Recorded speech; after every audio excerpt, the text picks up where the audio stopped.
Hello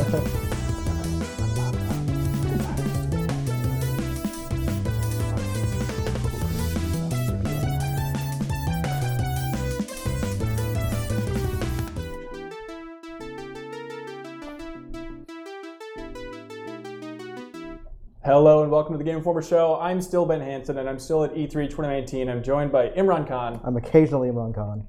Oh, beautiful. You're usually Skyping in from San Francisco. I saw a lot of people comment yesterday during the stream like, oh, so nice to see your legs. You're a whole person. That's what people say to me all the time. Yeah, a lot of legs-focused talk here. We also have Ben Reeves. My legs are here as well. Still not revealing his legs. The chat is demanding it very rich Without way. the socks, though, there's a lot more leg than you really want, honestly. Yeah. And that mystery voice is the newest hire at Game Informer. This is the Coalition Studio head, Rod Fergusson. Hey, everybody. Welcome, sir. Yes, thank you very much. I'm looking forward to doing the obituary section. Wouldn't it be fun if you just applied for a job at Game Informer at some point? Like, what would you want to be? If you were like at a magazine, what would be the ideal role? You can't be editor-in-chief, and what role does the least amount of work? Whatever Jeff Clark's role is. I want Jeff's job. Okay, great. We can make that happen. You are at the show talking about Gears 5. I am. Great. So save that chat. We're going to dive all into it. It's going to be great. Then we're going to swap you the hell out when you've said everything you can say about Gears 5. It's going to be great. Then it's an all-night session. Perfect. And then we're going to talk about the Avengers. We've seen gameplay. Ben Reeves, Imran. As a Cap fan, how was it? Ben? As a cop fan? Cap. Oh. Yeah, as a cop fan. I mean, as a Captain America fan, who people know who follow me, I have a lot of Captain America in my office. I'm not a fan of his design, but his gameplay looks good. Yeah, a lot of shield throwing. There's looks like shield Arkham. throwing looks great. Very choice. Awesome. The design is pretty much 2012 Avengers, right? Is that the overall vibe? He looks very bulky. Yeah, it's like Perfect Strangers all over again. It's very bulky. It's very like squat based or Squat based? That's why he's so bulky. It'd be like everything's All like those half-height covers like Gears, but everything's so squat. He does a lot of squats. His thighs are just huge. Yeah, it's like a tree trunk. Well, he is superhuman after all. It's very tactical. I'll say that. A lot of straps and like shoulder pads and stuff. And you're not into that? I just don't think it looks good. Okay, well that's one way to go. I'm a chainmail, like the cap with the chainmail. Yeah, honestly, That's my favorite. that would have been cool. Yeah, that's my favorite. Oh, that's sweet. We're also going to talk about Watch Dogs Legion. Elise Favis is sitting in the wing, ready to jump in and talk about what it's like to actually play that game, because it's an interesting concept, but how does it actually play is the number one question here, right? And then we're probably going to talk about Outer Worlds as well. A lot of us have seen that demo. But starting out, Gears 5.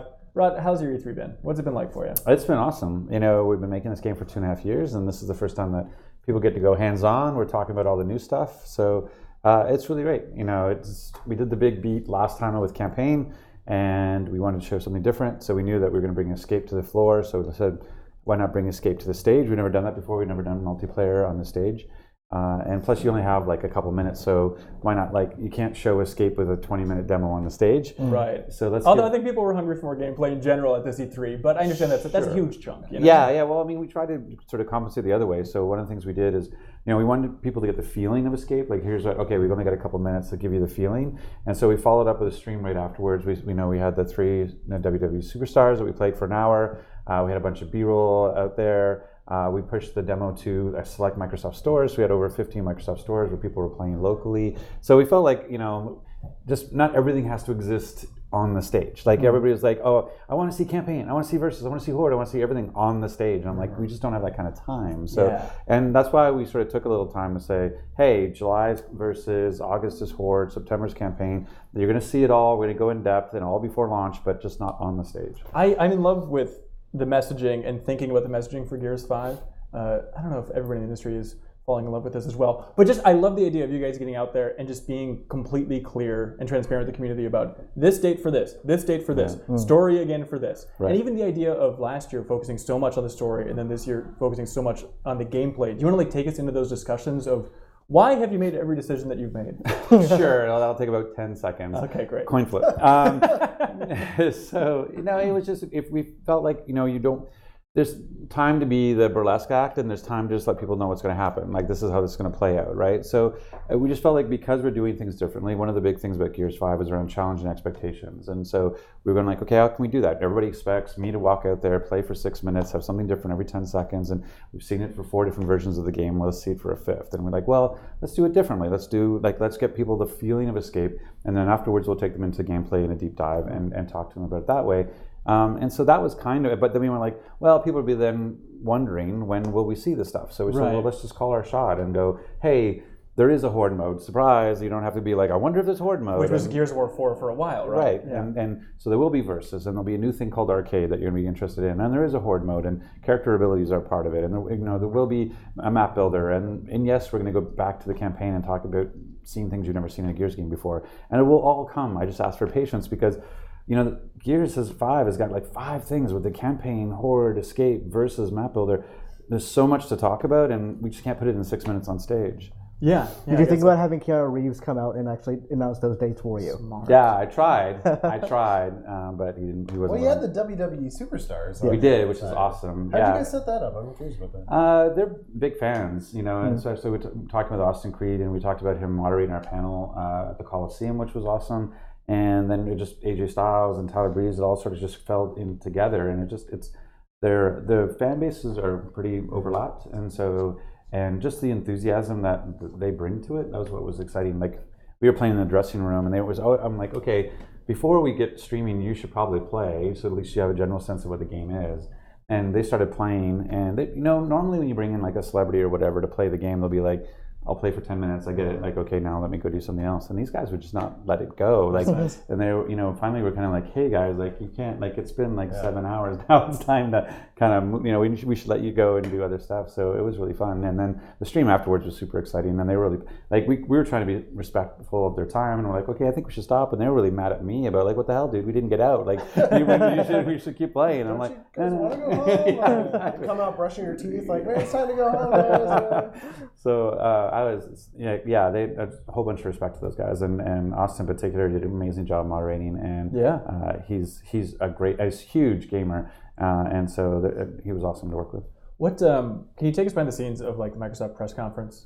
What is that green room like? Is it Keanu standing next to Phil Spencer? They're just high-fiving each other. Yeah, well, Tim Schafer's in the corner. Playing with Legos. There is a tier system to green rooms. Oh, interesting. So there's the sort of the executive green rooms, and forest green. Yeah, exactly. So there's the there'll be the Phil Spencer green room and the Matt Booty green room, and wherever the hell they put Keanu in the and then the Matrix, and then and then there's the rest of us, and so the rest of us it's great. There's in the Microsoft Theater, it's a games room. There's actually like a golf course simulator and a bunch of pinball machines and a pool table, and so you're just sort of like hanging out, like waiting for your time to talk or during rehearsals. Do you have a count in your head of how many like E3 stages you've come out on at this point? Dude, I know I haven't. I've been trying to think about it because we had a team dinner, and I sort of said, okay, like, I think it was my first E3 was like, I don't know, 2001 on Counter-Strike or something. Yeah. My first Gears E3 was like 2005, so now we're here 14 years later, and Jesus. So I've been coming out quite a bit, and that's why we were trying to mix some stuff up, and multiplayer was a way to do that, I thought. Yeah, but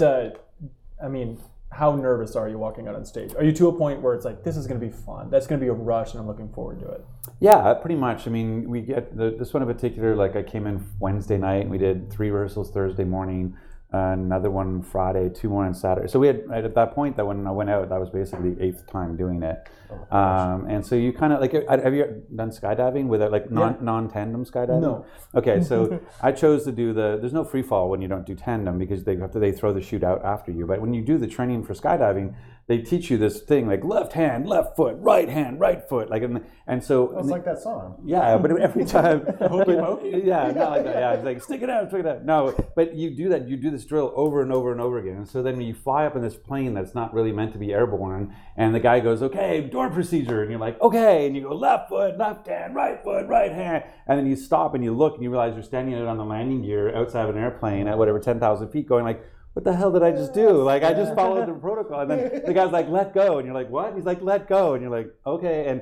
And so I think it's kind of like that. Once you've done it enough, you kind of get into this vibe. I thought it was weird when you came out on stage and started screaming about your feet and hands. I know, no one knew what you were talking about. Right foot. The thing is, whether your confidence gets shook or not. Like the one year when I did the XPA announcement, when I was talking about corporate things, like this new program, Xbox Play Anywhere. Those weren't really my words. Like I'm representing another group, right. And I want to make sure I say the right things, and I'm using the right words and the right terminology, and I was a little more uncomfortable using other people's words, and so I kept getting these like, finish the rehearsal, here's some coaching, finish the rehearsal, here's some coaching. And this one was completely different because these were all essentially my words that I did one script and they were like, hey, here's a tweak, and we're like, okay, and basically the script locked after that, and then I was just kind of going through it, and so after a while you don't think about the people out there, and it actually got a lot simpler, which is really weird. So back in the day. So when you talk about public speaking, if you ever to go and actually learn about public speaking, like they're talking about how to take in the room and how you address a room, and you have to look left and you have to look right and you bring everybody in. Yeah. And so you undress the room. I've done that too, but when you get there, and so even back like 4 years ago, they would have 3 teleprompters to allow you to do that, so that like you'd be looking down the center, and then you'd be like, oh, I'm going to adjust to the left, and there's another teleprompter, and now I'm going to look to the right, and there's another teleprompter.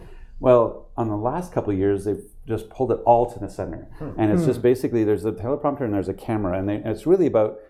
They want you to talk to the viewer more than talk to the room. Absolutely. And so they're just like, read. Yeah. And you're like, sorry, like, don't you want me to like break and like take in the room and look left and right? And they're like, no, just read. These and so 4,000 people aren't as important as the like millions of people. Yeah. I don't think Keanu got that message. Yeah, I know, exactly. But it was just, so it makes it really simple. So even when other people were maybe less comfortable in the green room, they just keep telling them, like, if you ever kind of get nervous, you don't know what's going on, just read. Because as long as you're like straight down the gun, like you're right down the middle, and you're reading your words, you're fine, right? Mm-hmm. And so for me, as you can hear right now, I'm a fast talker. And so the thing they would go, and that was my biggest note through all of this, is that I would talk at this pace. This year, we're using sign language, which is great. I love that. But I was killing them. They were seizing up and cramping. They're like, this guy. They're sweating. Yeah, exactly. On fire for the first time. Yeah, exactly. Like, stop. Yeah, we joked about there's a guy called the Wolf. We're like, okay, we got a fast talker. Bring in the Wolf. And he has like his gloves that he pulls off. He's a super fast signer who can keep up with me. Put some powder in his hands. Exactly. Let's go. So there's no chafing. It's like, okay, here we go. Go. And you're like, all right, so Gears 5. So it was really about trying to find that cadence, because I think fast and I talk fast, and so when I slow down my speech, I start thinking beyond the word I'm saying, second guessing, and I get to like 6 words ahead, and then I'm like, am I saying it right? And then did I skip that word by accident? And so that's actually the hardest part, is for me to actually slow down and talk deliberately, and that's why I kind of hear a little bit of forcedness in my presentation, is just because I'm working really, really hard to talk slowly. You did a good job. You were breathtaking. Oh, thank you. You're breathtaking. Oh, I was waiting for it. You're all breathtaking. Especially the Chad, who really wants Ben Reeves to show those legs. Yeah, exactly. It's a tease. So, it's a burlesque show. There you go. I'm curious, you say it's been 14 years now of thinking about Gears. Yeah. Hey, there's a little bit of a gap in there. But you probably still thought about it at least every week in that gap. Yeah, right? if not daily. Okay, so at that point, you know Gears like the back of your hand. You know what. Wait, people what's are gonna, this mold? No, exactly. Well, you know what people are going to ask about Gears. I'm curious, like from this E3 so far, the questions you've been receiving, any sort of surprising feedback. What has surprised you about the reaction that maybe you weren't expecting, or you thought, oh, Gears is more in this of a position for a franchise than I expected? Yeah, I don't know that the questions have been like surprising. Okay. It's been, I talked to Blaine and about the communications manager for the franchise. Hello, Blaine. Hey, Blaine. Hello. Sexy beast. And we we talked about like occasionally. I talked to City TV recently, and they were, because they're Canadian from Toronto, they talked to me about the Canadian perspective, and that was like, oh, I'm not used to that question, and like thinking about like Canadian studios and what's it like in Vancouver, and why are you so furrowing your brow about Canadian stuff? Like, we're based in Vancouver, right? I'm Canadian, right? I've been there, but just thinking about like what are the Canadian questions other than just like Vancouver, pretty beautiful, isn't it? Like, what else is there? Like, you enjoying those tax breaks? It's some out in the boot. Yeah. No, anyway, but it's stuff like that. It's like I was saying, like you get to the position when you get new and interesting questions, because for some of the time, like you have your talking points, and you're kind of they get a little bit rote, and especially now we're on like day 4, and that when somebody asks you a question you're not used to, then it's also like it's like an oasis in a desert. You're like, okay, I can talk about something else, and that's actually kind of dangerous sometimes, because you're like, and I'm off my points because I just feel good talking about something else entirely different. Yeah. So but there's been that, just talking about like how I had a really good interview with somebody who wasn't just sort of like, who actually knew the game inside and out, and so it was a gentleman from EGM, and he was like, he's played all 4 and he's really into it, and it wasn't like he was talking to me like a fan. He was just talking to me as somebody who's super knowledgeable about the game, and so we were able to have this really deeper conversation than I'm used to having, because usually it's just like, so what's up with that game? And you're like, okay, well here's the the high What's new level. this time? Hey, Yeah, exactly. And can you make sure it fits into 2 minutes or a minute and a half? And so you got to be like super pithy and super broad and whatever. And then when the person comes along and says, so let me ask you this thing because I understand your story and I understand your mechanics, I understand what you're doing. You go like, oh, okay, let's have a real conversation. Great, yeah. So it feels really good when you do that. Well, don't expect that here, please. No, All right, I never did. Here's like the number one question I imagine you get is the name, the Gears 5 name. Right. Because correct my memory, I believe for Gears 4 reveal, Yes. it was Gears 4. It was. And then later, weren't you fighting to make it Gears of I War was. 4? No. Backwards. The opposite. Oh, Like that okay. Gears 4, the tease poster with JD's head missing, with the Gears 4 was me. That was me going like, I want Gears 4. And then and I pushed and then marketing finally said, fine, we'll do it for the E3 thing because it's kind of a tease because we don't have JD's head anyway. We'll confuse everybody in Right. E3. And so then from E3 to ship, they were like, nah, we can't put it on the box like that. And I'm like, no, come on, like we're changing it up, we're making it more modern, we're making it more contemporary. I want to shorten it down to just Gears 4. And they're like, no, I don't think we can do that. So I ended up losing that battle. And so then come around for Gears 5, and I'm like, no, we're doing it all the way this time. And so now we are. Wow. Did So you were ever- playing the long game?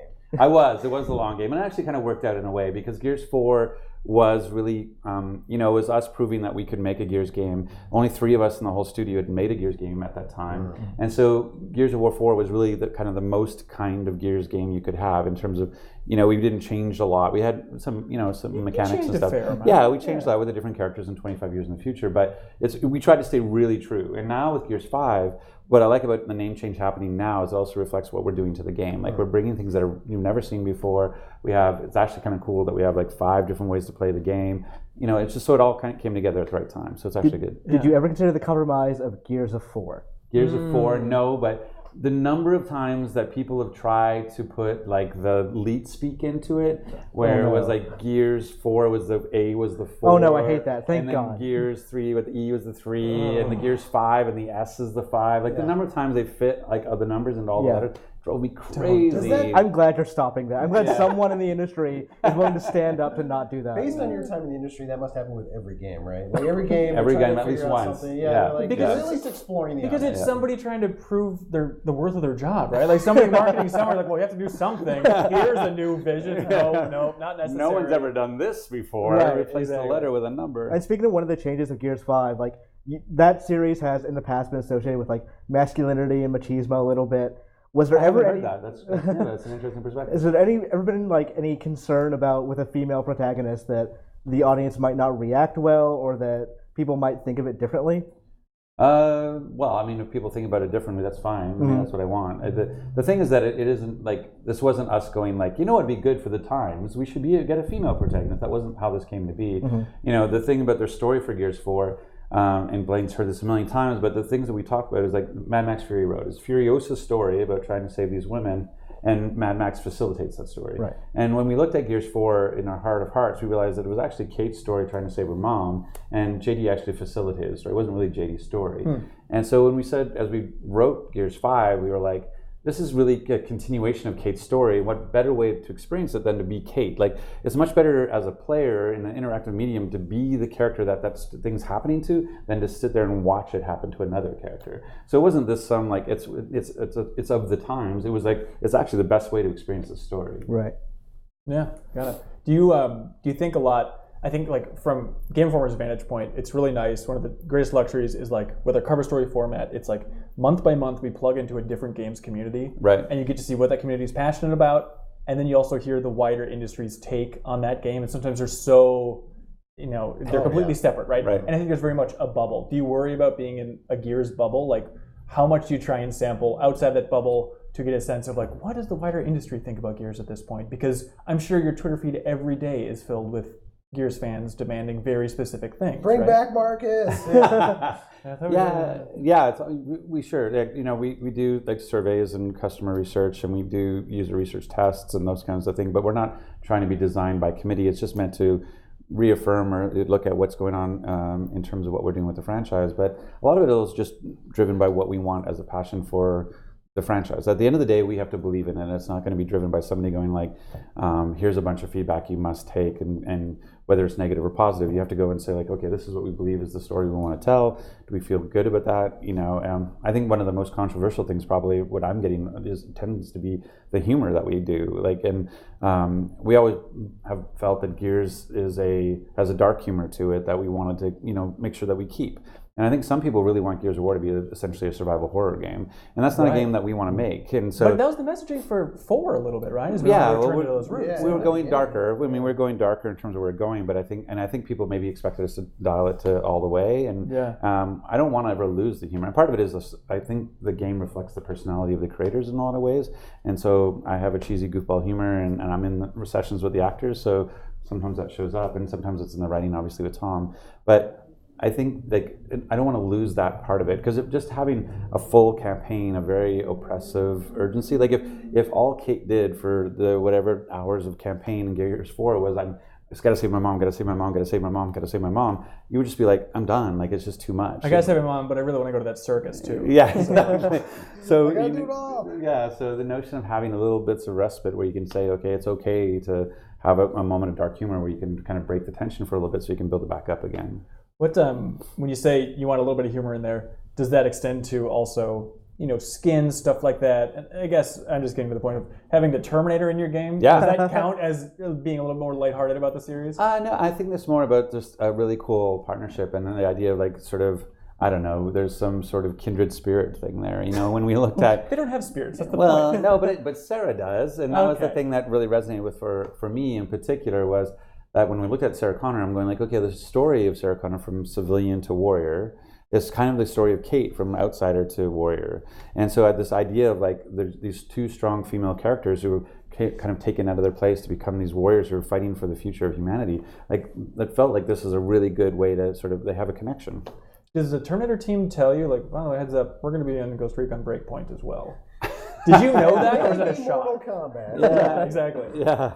There's lots to talk about there, but they won't have Linda Hamilton doing the voice of Sarah Connor. Is that wait? I guess I missed a specific thing. So Sarah Connor's in the game? Yeah. So that's our Terminator Dark. I would say Dark Fat Pack, which is really weird. It's a hard word to say. Terminator Dark Fate Pack contains the Gears of 5 T800 because we have to put lights on them for multiplayer. And then we have, so if you see they have that glowing chest thing, which they love, like Skydance loves. Every time we put lights on it, and if you look at the materials, we change some of the materials. Oh, they're like, we can sell another figure. Realistically, yeah. And then, so when we were doing Sarah Connor, that was one of the things we also want to make sure we had, again, because of what I was talking about, this sort of close tie, I think, between Kate and Sarah. And then we reached out to Linda, and she's willing to do the voice. So I think in a week or two, I'm going to get in the studio with her and record. And you get to be in the room with her? Yeah, I'm going to be doing the directing for the VO. I assume you've never met Linda Hamilton before. I have not. What are you going to say to her that she's never heard before? Hi, I'm Rod Fergusson, and you're Linda Hamilton. Oh, my God. Do you have any specific geek out things you want to bring up? Sorry? I was listening to it. I didn't hear what you said. Yeah, he's listening to a good question.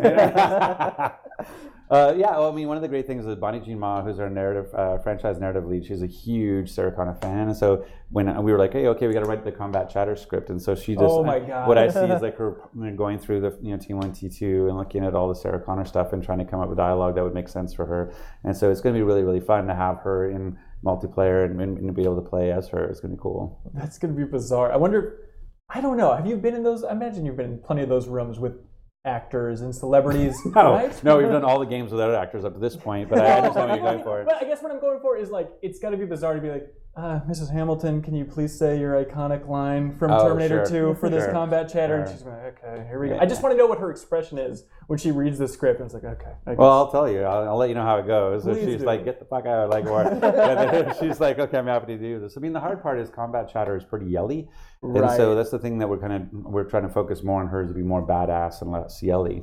But like when we did Run the Jewels, like they had to do a lot of yelling and that kind of stuff, and so it's finding it is interesting working with people who don't necessarily get why they're yelling, and like, I'm sorry, why are there 5 types of grenades, and why am I yelling that they're coming at me right now? Right. And don't go in that door. Yeah, exactly. Or you see the story, like whatever blew up like 6 months ago, or with many drivers, like the only job I've ever been fired from is Gears of War. Did you see that the whole thing? No. Oh yeah. So Like I was like, we were sworn to silence. You know, when there's secrecy, like we'll never talk about the Mini Driver incident, right? Like it's kind of the way we're going to do. And literally, she posted on Twitter, like the only job I've ever been fired from is Gears of War Because she didn't want to do it, or because she didn't want to yell or she couldn't yell. Oh, Huh. And so she's like, you have this like. So what is it like to be like? You know, I was directing remotely at that time, but I'm listening to this Academy Award nominated actress. She's in her booth doing Gears of War, and I'm going like, this is mind-blowingly crazy. And she's not yelling, like she's not giving it, she's not into it. We need a little more mega driver. Yeah, I'm like you're like exactly, and so it's like, hey, we're Saving Private Ryan, and you know, you're in combat. Like I mean, we say that all the time because sometimes we just want to warn them. Like, have you seen the movie Saving Private Ryan? And they're like, yeah. And I'm like, you know, that first 20 minutes out on the beach, and they're like, yeah. And I'm like, the game's a lot like that. Like you're gonna have to be in that a lot. They're treating it more like the knife scene, I think. Yeah, exactly. It's just quiet whisper. Yeah. I'm just picturing Mini Driver saying there's a giant worm, and that's making me laugh internally. No, that's fair. The funny thing, if you notice about that scene, is the line is actually, it's a giant fucking worm, and I don't know if I'm allowed to swear in there. Go for it, man. Anyway, so if you pay really close attention, one of the things is we are at a point where we have the mature flag in our game, which right now the only thing it turns off is F-bombs. Like we still say all the other words, but it turns off fuck. And in cinematics, we didn't have a way of switching the track. So we didn't have a way to have a clean track and a mature track in cinematics. We had this great line. It's like they're sinking cities, and he did it like it's a giant fucking worm. And we're like, this is awesome. And they're like, we can't. If they turn the mature flag, we can't get rid of it. So we had to cut it out, but we couldn't change the facial. So in that brief moment when Marcus rises this moment and he yells out, "It's a giant!" and then you see the back of his head, and it's filmed from behind where he goes, "It's a giant worm," because we had to cut his mouth is moving to fucking worm. Yeah, look at that worm. I'm stuttering because it's so big. A giant frigging worm. So Gears 5 in general, who's directing this time around? What do you mean? Who's directing Gears 5? You mean like the design, the voice? The like director, was it Chuck? Was that his name Chuck for Gears O'Shea? of War 4? Yeah. Yeah, no, I am. Oh, you're directing Gears 5? Yeah. Oh, what's that like for you? Is that a shift? Is this the first one you directed technically? You know that, no, I mean, you know, Chuck and I were sort of partners in crime. Oh, okay. On 4 and Ultimate Edition in terms of making sure the cinematics were what we wanted them to be, I took over. But I mean, I've been doing the VO direction for a long time, and for this one is sort of, it's the first time I'm sort of like full-on creative director but I have two super talented, Matt Searcy, he's the design director for Campaign, and Ryan Clevin, he's the design director for Multiplayer, so I have these great, you know, very able to kind of go on their own, and I kind of see my job as providing clarity. It's just sort of when you have a large studio of people and you want them to go in one direction, how do you do that? And so just by keep providing clarity over and over. But I'm still doing the VO direction, and I'm still coming to LA and recording and editing the scripts and working with our writer Tom Bissell to kind of get the best story we can get. That's Tom Bissell's on this one too. Was he on Gears? He was 4. 4 in Judgment? Yeah, that's correct. Okay, interesting. Oh, yeah, he's our longest, one writer we've ever had. Because we had different writer. You know, we had Susan O'Connor on 1, and then we had Josh Ortega on 2, and we had Karen Travis on 3, and then we get Tom for Judgment, and then when we're moving so fast on 4, I was just like, I don't want to train up another writer. And Tom's a really good friend, and he's super talented, and so he picked up 4. And actually, we didn't talk too much about Tom in 4 just because he was a little bit nervous about the backlash of. He thought there was going to be a lot of backlash around Judgment. Yeah, it seemed like there was a little bit, right? Yeah, but it wasn't as much as we felt like what he did with 4 was great, and so now we're kind of like, hey, you know, Tom Bissell, and plus he's just super talented, and so he's doing the same thing on 5 now, which is awesome. Yeah, and is Gears Tactics being developed at the Coalition as well, or is it a separate Microsoft studio? What's happening with that? Well, we sort of have a small publishing group, and so that's one of the things we sort of created after 4, and so they're the kind of very small group, but they're basically working with a partner on Pop, which is Mediatonic, and they're working with a partner on Tactics, which is Splash Damage, and both of those are in the UK. Really? Splash Damage. Yeah, in the UK. So it's sort of, we have a brain trust at the Coalition for our publishing stuff, and just working with 2 great partners. Is that brain trust also in charge of the movie then, like the main? No, that's me. That's you. Yeah. That's too many jobs. No. We haven't talked about the comic books or the novel yet. Yeah. Just stop it. What are you doing? Well, that was one of the reasons Bonnie G. Ma, she was essentially a narrative producer on Gears 4, and after Gears 4 she left to go work on another project, and as we were getting into the finishing part of Gears 5, it was pretty clear that there was too much kind of franchise narrative to think about for me. I guess Stu had to kind of be the central point for all of it. I was becoming a bottleneck, and so Bonnie wanted to come back, and so we brought her back, and so now she's the franchise narrative lead over the whole thing, and so she's able the one who helps me, like, she was the one who proofread the retrospective book, and she made sure she went through the novel, and she works with our other writers, and she's also working on the game. So it's great to have a partner on the narrative side to make sure, because she was when we first came, when I first came and Gears first came to the coalition, she created a whole Confluence thing of like, here's all the lore, and created her own version of Gearspedia, like, so that anybody in the studio could look up facts and find out, information. Yeah. But what's nice about putting a 25-year gap is that you kind of can let most of the past go away. You don't have to worry about it because it's all kind of new. Yeah. I can't wait to get 25 years older. Oh, it's going to be so sweet. I can tell you all about it if you want to know. It's not as good as you're thinking. You'll like really sugary drinks. I feel like every E3, it's always like a war against internet cynics, right? In a lot of ways, and it's always frustrating. Looking directly at me, Hanson. I know. I don't want to get into it anymore. No, but I also feel like Gears Pop, when that was first announced last year, I feel like everyone was making fun of it. It's like, I would imagine the developers know what they're making. You guys understand that's a silly game. No one's deadly serious about Gears Pop, right? Yeah, I think in watching is that a serious game? It is. It is deadly serious. No, it was kind of funny to watch the reaction videos. It was one of the things that we really had fun doing afterwards, is watching it, because there was a lot of like, you could tell there was people, because the people who post reaction videos to Gears tend to be big fans. They really want to like, we're gonna get to see Gears, and I can't wait to see their reaction. So they're invested heavily. And then generally speaking, like, this is one, especially the sweet girl who was just so mad at me, and so like, the Crimson Omen comes up on the wall, and everybody goes like, and the reaction videos are all like, "Oh, Gears is here! All right, we're gonna see Gears! I can't believe we're gonna see Gears!" And then it's like, then these like Funko Pops come out and then they're like, "What? What is this?" And then bringing the news, getting ready. Yeah, and they're like, "Wait, are they in the game? Like, are there little plastic people? Is it a mobile? I don't understand." And then so you see them, and they kind of have this disbelief on their face, and then I walk out, and they're like, "Okay. Whatever, I don't know, still don't know what that is, but Rod's here now, and it'll be fine. He's going to tell us all about it." And so I'm like, okay, and so now Gears Tactics, and they're like, what?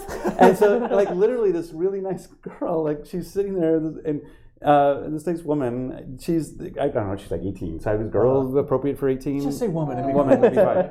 Anyway, so this really nice woman, she's literally going, "Fuck you, Rod, fuck you!" Like, she's so mad because I've now announced 2 Gears games, and she's like, "There's no way he's announcing the third game." So she's spent that much time on Gears. Yeah, exactly. So she's just so mad, and so I go like, and Gears 5, and then she just like, "Oh my God, thank God, I love you." Da, da, da. And it was so funny to watch this emotional roller coaster with the 3 announcements, and so I think a lot of like that first reaction to Pop was really more about, they all wanted 5, and they all wanted to hear about 5, and so it was just a surprise. It wasn't so much like, "Oh, I don't want that game," or "I don't want that mobile thing." And actually what's really funny is that, looking back in hindsight, other companies have announced mobile games, but they haven't also announced the big game at the same time. And so people go and say, "Hey, this company really stumbled because they just said this mobile thing and it pissed off all their fans." And I can think of one example. Yeah, if only we can think of an example. example. It's fine. And so they go like, "Man, if only they had done it like Gears of War had done it. They did such a good job." And you're like, "Wait a second, you didn't say that when it happened."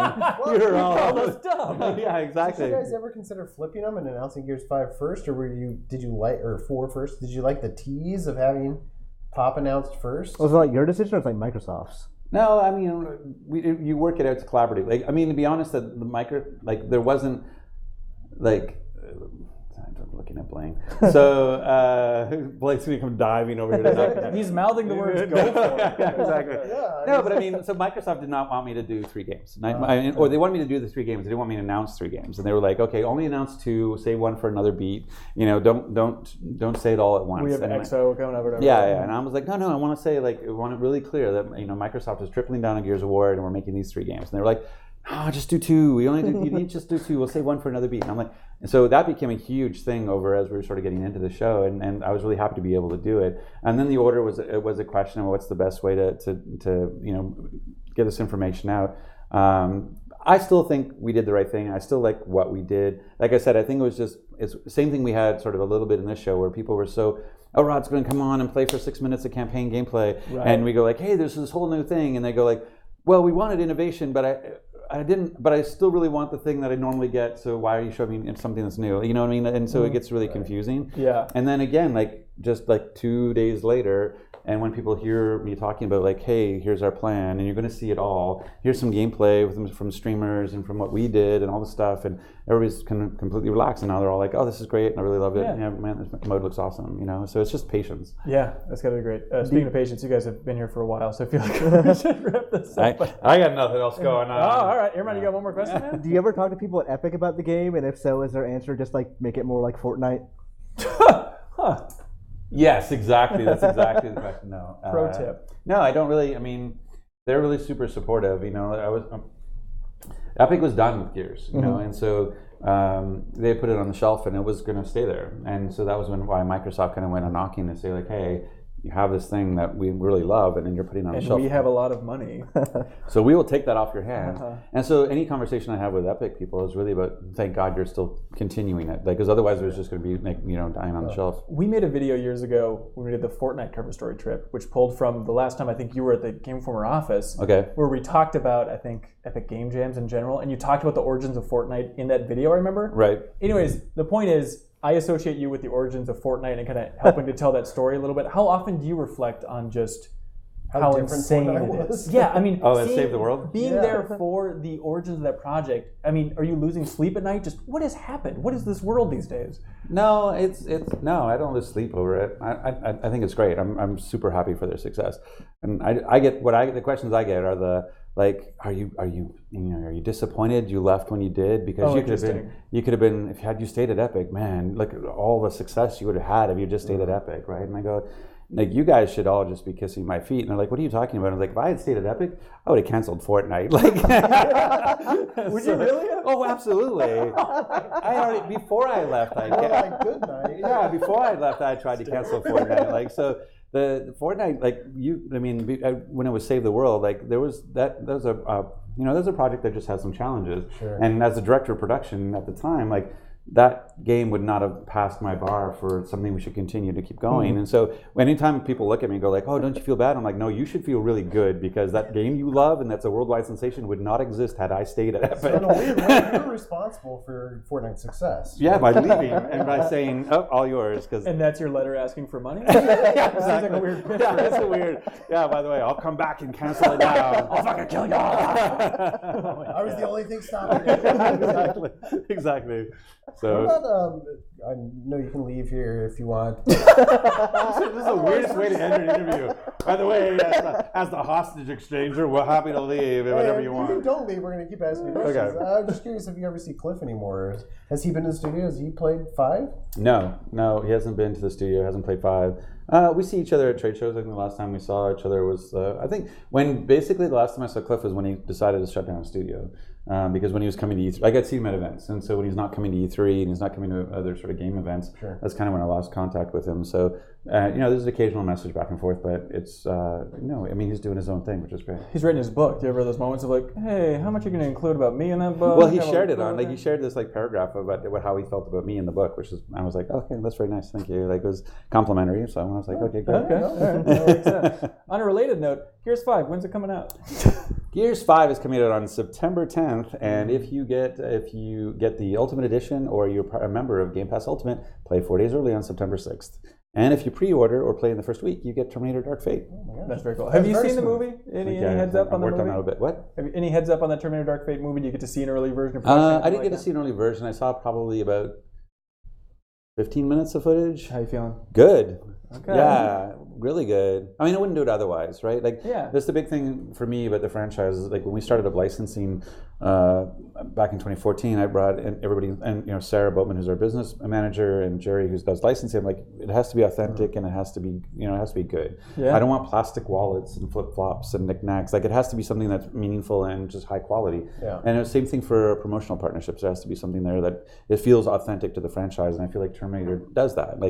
And so getting to see a little bit of the movie and getting to talk to the people that are involved, it feels like it's an authentic, relationship and partnership. That's awesome. All right, Okay. Well, no, we're good. No. Do you really have one, you didn't have. Do you have another question? Well, no, I was like, as for somebody from Canada, if somebody eats poutine and it has onions and peppers and shredded pork on it, is that poutine? Absolutely. Really? Yeah. All right. As long as it has the 3 base ingredients, as long as it has French fries. I can hear at least cracking up in the back. As long as it has French fries, cheese curd. It has to be cheese curd, by the way. All the shit you guys have in San Francisco that like, shredded mozzarella. Hey, we're from Minnesota. Don't blame us for this nonsense. No. I'm just saying, like, there's some decent attempts at like high-end deconstructed, but it's not the real thing. It's like cheese curd, French fries. Cheese? No, it's cheese. That's disgusting.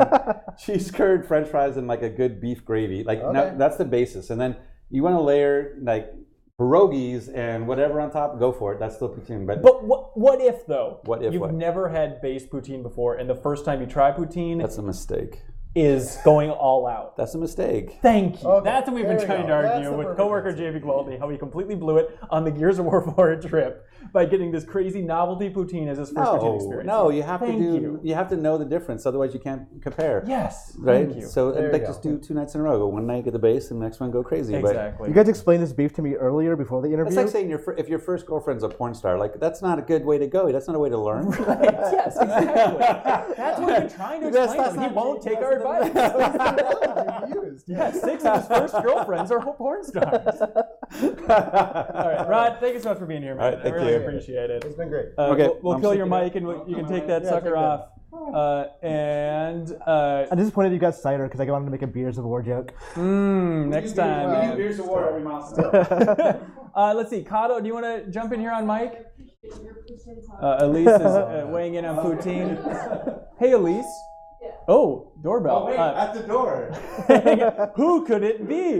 Ding dong. Oh, it's JV. He's angry. You heard us talking about the porn star comments. It's very confusing. Jump in here, Connor. Yes. We'll come down to get them right now. Elise, would you mind go down and get Larian, our next developer guest? Ooh, a little teaser. And any other developers that might be down there? Just come around and look, see who's wearing a gaming t-shirt. Does she need a key? Oh, she has a key. Great. She has the key. Hey, Kato, just go ahead and clip it on your shirt right here, man. Finally, we're running a little bit behind schedule, but we're going to talk about Avengers. That is the goal here. The chat's screaming, we're going to show Avengers gameplay. That is not our call. We would love to show Avengers gameplay. Take care, folks. Bye. Thanks for swinging by. So yeah, I will say as somebody who saw the gameplay section, like that trailer they showed during the press conference that does include gameplay. It's not clear, but there are snippets. Yes, like a second clip each time. Right. Okay, so you guys have seen, all 3 of you have seen gameplay for Avengers? Yep. So. Yeah. I saw the presentation. Okay. Yeah. Last time we talked about the game was the reveal. I was a little bit disappointed by the reveal in general. How is the actual gameplay in action? I was disappointed by the actual gameplay. Okay. Where's everybody else stand? Yeah, my thought on it is kind of like if it was 10 years ago, it would be, or even maybe less, it would be considered probably a pretty good game, and you'd be thinking about it as like, oh, this is like, could this be the greatest, video game, movie adaptation, we've ever seen? But not really movie adaptation. But that was, yeah, but you know what I'm saying? I'm saying like a property. License thing. Yeah, licensed property. Because considering some of the Iron Man stuff they've had before. But that, of course, is like it years ago. Feels you know like what I'm saying? Like in a pre-Spider-Man world, it would have been fine. But it honestly doesn't feel like a Arkham. Like I think Arkham is a superior looking game, not graphically, but like in terms of gameplay. Yeah. So I talked to Matt Miller a little bit about it, and I was just trying to get a sense of like Iron Man. If you're Iron Man, can you fly around, or is it like Ultimate Alliance where you can kind of do a hover and that's about it? There was a flying section, but because like the level they showed us on the Golden Gate Bridge in San Francisco, it is literally just like a linear straight line. I don't know if like maybe in other levels you can do a lot more like Anthem style flying. It's a very linear level, and like the fact that it's on the bridge makes it feel even more linear. It's literally a corridor. It's the most linear it can be. But you can hover as well, so there's a flying section. But how does the section work? What's everybody else doing as your co-op? Oh, you're just playing as Iron Man. They're off like in other areas. You'll be like a cutscene and it'll switch to you. So that level they showed is not a co-op level. It's a single player level. Yeah. Oh, so it starts up single player and then it kind of grows in the 5 years later to co-op? So here's the thing. I don't understand the structure of that game at all. Oh, There is a single player campaign. Yes. That is just single player. Really? I don't know. Is that what what they said? Because I know they said we have a narrative campaign, but the game continues on from there. Yeah, me and Reiner talked to the head of the studio after the demo we saw. And so he's like, there is a single-player section. There, outside of that, there is also a multiplayer section. There are multiplayer levels. And like these levels can also be played single-player. So like the messaging is fuzzy because like it sounds complicated. Yeah. But then like there's other, like you will be gaining loot and you will be leveling up and progressing, which is stuff they did not show yet. So I don't know how that stuff's going to work. So a couple of weeks before the game was shown, Yeah. there was a rumor on like 4chan or something like that we can now probably say is accurate because it didn't match up to what we saw in the demo. But it was saying like it's a Kingdom Hearts style world/level design with multiple large worlds versus one huge world map. There's no loot like you'd find in a typical looter shooter. Everything is mostly power based. And unless it's changed, they said there's no loot? That's what the leak said. But no, like you think like you wouldn't be finding different Iron Man thrusters, is what they were saying. And the main thing is, unless it's changed, Miss Marvel, Iron Man, and Hulk will make up the team build very early in the game. And like these are all rumors. These are all rumors, yeah. But I feel like it matches up to what we saw. There's a narration at the very beginning of that presentation of a young girl talking about how the Avengers lived up to the hype, and the story doesn't end there. So I suspect that's probably Miss Marvel. Oh, that's confusing. All right. Yeah, maybe. Hey, I need to go save Elise. She's in the elevator. Do you guys want to just keep talking about what it's actually like to see this game?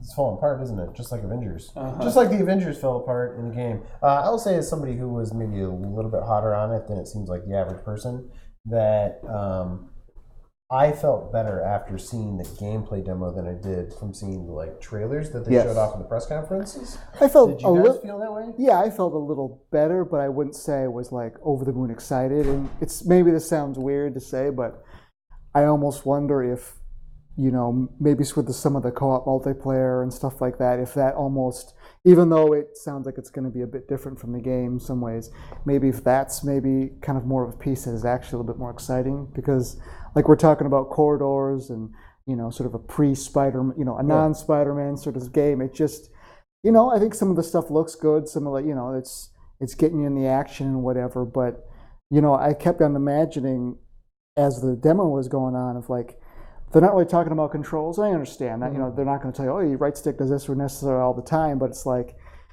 I have a feeling that's a pretty simple just game to play. You know what I'm saying? It's not going to be that fulfilling, you know, with the second caveat hour that in. everything they showed today was pre-alpha, or what they say is pre-alpha. Yeah. Varies by developer what that means. But everything I saw, like the actual combat, it reminded me of Marvel Ultimate Alliance in a like just behind the back perspective. And I'm not sure I dug that because like when they were attacking enemies, I thought the Hulk section looked kind of fun. I thought the Black Widow section looked awful. Like legitimately bad. The Black Widow section is largely a boss fight with Taskmaster, which it's like QTEs and then QTE first, She does have like so part of what I was confused about was like she has a gun that she uses sometimes. So it seems like there's some kind of like aiming section where she can like you do it's behind the shoulders like third person like shooter section, whereas like the Captain America section was like grappling, fighting, and then there was like a flying section with Iron Man. It almost felt like there were maybe too many elements to the game. It's like, because there's obviously the Avengers, every hero has a unique set of powers. So like to try to accommodate with that with gameplay is I would think, very challenging. So also very confusing if you're going to add more heroes as time goes on. Oh yeah, definitely. And so I think Crystal Dynamics and Eidos Montreal has like a big task ahead of them to try to like encapsulate all that into one game. But it also probably points to it being, it's going to be simplified. It's not going to be a game that you're not going to have Spider-Man's entire moveset or Batman. Yeah, you know, and this is only a small part of you know what goes into enjoying an action game. But I just have a feeling on the sticks, it's just not going to be that interesting. Which is part of my frustration with this like demo they showed, because it was just a presentation. Yeah. I feel like if they let us get hands on with it, then I could tell you right now, like, will that game be funner? Yeah. So that was my comparison. Is I had also seen Final Fantasy VII today. Yeah. And that was a game where I was like a little bit nervous based on like what they showed, where I was like, oh, that boss fight seems like it's really long, and I don't know how the gameplay feels. But then after I played the game, Final Fantasy, I was actually really excited about it. And I was like, oh, that boss fight actually doesn't feel like it takes as long to play when you're actually playing it, and it's actually pretty engaging the whole time. So I'm with you. Like, I wish we had gotten to play with it, because I think maybe if we do get to play Avengers, we might walk away a little bit more impressed with it. Like, well, at least we'll like know how it feels, right? Yeah. Like, just looking at it, it kind of looked like it was pretty engaging. Like, the combat was fast. Like, it was visually interesting. There were a lot of explosions and stuff. Like, the impacts, I couldn't tell how those felt when you're actually They didn't playing look it. great on video. Yeah, like, I don't know what the combos are. I mean, there's there's these two power icons on the bottom of the screen that look like they're on cooldowns. So each hero has at least 2 powers they can use. So when I had originally heard that game compared to Destiny, and when I saw those like little combo or those power things down there, like that's immediately came to mind. Is I wonder if this is like those Destiny powers. Yeah, and they could be. Yeah. I mean, they're powers of a kind. I know Cap had his like shield throw charge, and what is it? Thor has like some kind of like whip his hammer around and like call down the lightning move. Yeah, this is a petty complaint, and I will say ahead of time, I know no one else is going to feel the same way. But the fact that because Taskmaster is the first character from one Marvel game to another, and like since they've established this new brand of video games, right? He's the first villain that overlaps between the 2 games? Yeah. I'm not counting Mula, which is like its own weird thing. Okay. But I was disappointed it's not the same Taskmaster. Because I was kind of hoping there would be like this more Marvel Cinematic Universe kind of thing going between these games. And like the fact that he's a different design, different voice, I was like, oh, well, that's kind of disappointing. Well, I wonder how that would work though with like, because the Xbox version, right? And like, what is it that Insomniac owns? Yeah. I mean, they don't really own it. It's all Marvel, but it's weird because it's licensed through Sony. So then what's the overlap between that and the Xbox version? They've talked about it. Have characters that were on the PlayStation version of Spider-Man? I think it's weird for me because like the last couple of months, especially with the Spider-Man comics going, they've been saying like we're really wanting to push a Marvel game verse. Right. And I don't know what that means, and I still don't know what that means. And it's like this is the first big test of it. And I was like, it apparently means nothing so far. And we just had a Marvel Ultimate Alliance cover that me and Matt Miller did, and we asked them about that when we were doing that game's coverage. I'm like, is this part of the Gamerverse or whatever you're calling it? And they kind of basically said no. So whatever this Gamerverse is something larger that doesn't include Marvel Alliance. But that means that I think there is another thing that would belong to that, and the only other thing we know about is this Avengers game. Yeah. So my theory is that maybe they're connected, but it is weird because of the Sony thing. Yeah, and it's like speaking of like fan servicey stuff, I don't like the designs of that game at all. I think Hulk is the only decent one, and that's because it's very difficult to mess up the Hulk. He's a decent human, you're saying? Yes, Bruce Banner is my hero. I mean, they were even saying that the Hulk stuff is just like the most polished gameplay wise, and it did look really visceral and fun. There's a scene where he like grabs 2 guys and he like bangs them kills together. He straight up kills them. There's like a shockwave that like liquefy all the organs. Yeah. Oh wait, they liquefied the organs? I mean, they don't show it, but like if there's a shockwave from him hitting them together, there's very few other ways that would work out unless they are also superpowered. Now we're going down a wormhole here. I mean, Hulk does straight up kill people in that demo. Probably. Right. And if you're watching the stream, there's probably a large commotion going on because we have 1 million people in the apartment now. We have some very exciting guests coming in. Yes. And Ben Hanson's walking in. And he's excited to join our conversation. Yeah. There's also people standing in front of the camera. Sorry about that. Would you mind if you were right in front of the camera? That's all right. No worries. Hi everybody. I think we covered it all. We did a really good job. You didn't vamp awkwardly, did you? Or like trying to kill time? Okay. We talked about Avengers. It was like it's like you never left. We didn't even know you weren't here. There's people on the chat right now saying like we don't even need Ben Hanson. Did they really say that? Yeah. The world doesn't need Captain Hood. We've been saying that for a while too. Oh my god. Okay. Elise Favis, do you want to come and talk about Watch Dogs? Yeah. Great. Reeves, do you want to swap out, buddy? All right, here you go. This is your mic. Okay, bye. Jump in, Elise, real quick. Let's talk about Watch Dogs. We have a full room of developers and PR folks and everything. Yes, well, we have a lot of Watch Dogs to jump into. Yeah. Wonderful. Everybody, make yourselves at home. Yeah, there should be seats for everybody and everything like that. Elise, you can just clip it actually on the edge of your shirt if you think that'll work. Yeah. Maybe just like that.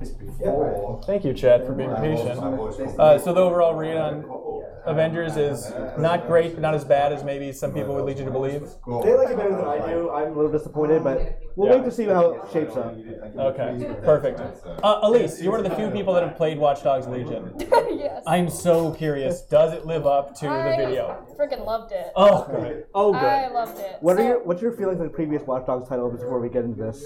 Oh, Oh, my previous? Okay, so I think I am a bigger Watch Dogs fan than pretty much anyone in the office. Okay. But so I enjoyed the first game. I am 100% agreeing that there are many flaws in it, that it is an empty world, that Aiden was not a very interesting protagonist. Yeah, he sucked. And even, you know, I actually described him as like a trench coat with legs, or an empty trench coat with legs, basically. But now you can be any trench coat. Now you can be any trench coat. You don't even have to wear a trench coat. So yeah, you know, so on the first Watch Dogs.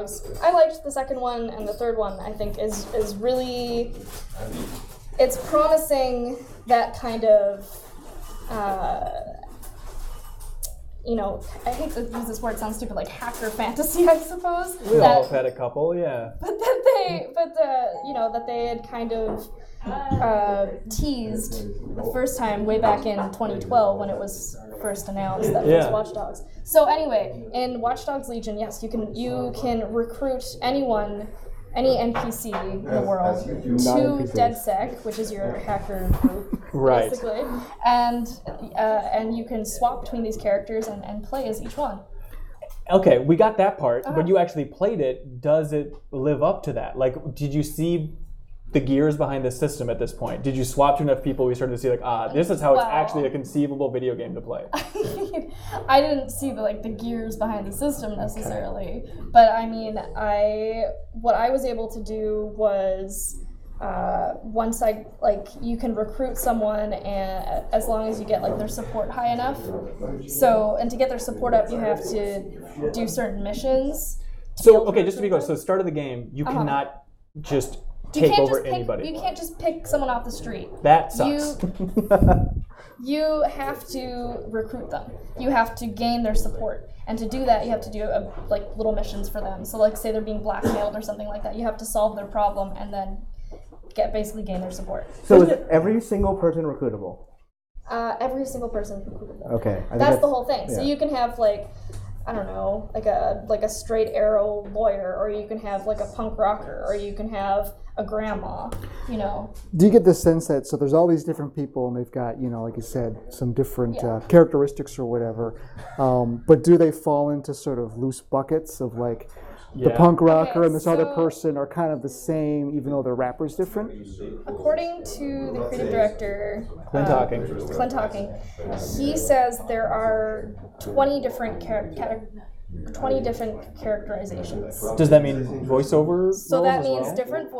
different voices. But I think what they said, they're using this technology where they can actually modify the voice automatically. Does it sound like Batman? I don't know. That's what he said. He didn't say how many voice actors yet. He said there's there's 20 different archetypes in the game. Okay, that's fine. This sounds like it's some very funny glitches. I'm looking forward to that at least. Right. And I'm the like, old this lady is the does same as Batman this voice. person? So 20 different, so you might play a cutscene over or something, but you have a different character. So maybe they'll sit a little differently. They'll talk a little differently. Obviously, they'll look different because it's all randomized. Yeah. So imagine you've been in the game industry since 1999, right, Kato? But a fan your entire life. There's that aspect of seeing that trailer, hearing that pitch. It's that's effing awesome. This is something different. This is something exciting. And then hearing you play it, I understand. I'm still pumped for it. I'm glad you're pumped for it. But there's that certain level of oh, that's right, ladies and gentlemen, it's a video game. I had that with the Cyberpunk demo to some extent too. It's this is incredible. And then you kind of see the combat, the melee combat. It's a little bit janky. It's got it. This is a video game after all. I understand the crack. Well, I guess maybe to that point, I'd be curious. I don't know if they gave you any indication of this, but I'd be curious. On an average playthrough, how many people have you done missions for? How many people is really in your sort of go-to, crew, so to speak? Would, there's 20 different kinds. Might you only, have your average person really only use 6 or something like that? Yeah, I don't know. But I do know that storytelling wise, there's 5 different main storylines, and there's 60 plus missions, they said. But yeah. Yeah. So still as excited, but anyway, it plays well. Yeah. London is really, really beautiful. Yeah. There's 8 boroughs, I think, that you can go to, and one of them I went to was Camden Town, which is the really artsy kind of graffiti-filled area, and I mean that was beautiful. There are classes now, like so you can recruit. When you recruit someone, you can choose their class. There's 3 different ones. So there's like the combat-focused one. There's the hacker one, and they get like these spider bot things, these like robots that are. I don't know if anyone here has played the second Watch Dogs. Bits and pieces. Yeah. But like the little RC car that you had in the second one, it's kind of like that, the spider bot, but can actually like do takedowns for you. So you can do almost like a whole level remotely with a spider bot. Did you get a sense of whether or not like non-lethal options are possible? Yes. Okay. Okay, so that was another big thing. Is like half the weapons are non-lethal. Okay. Which I think is awesome. Yeah, they didn't emphasize that much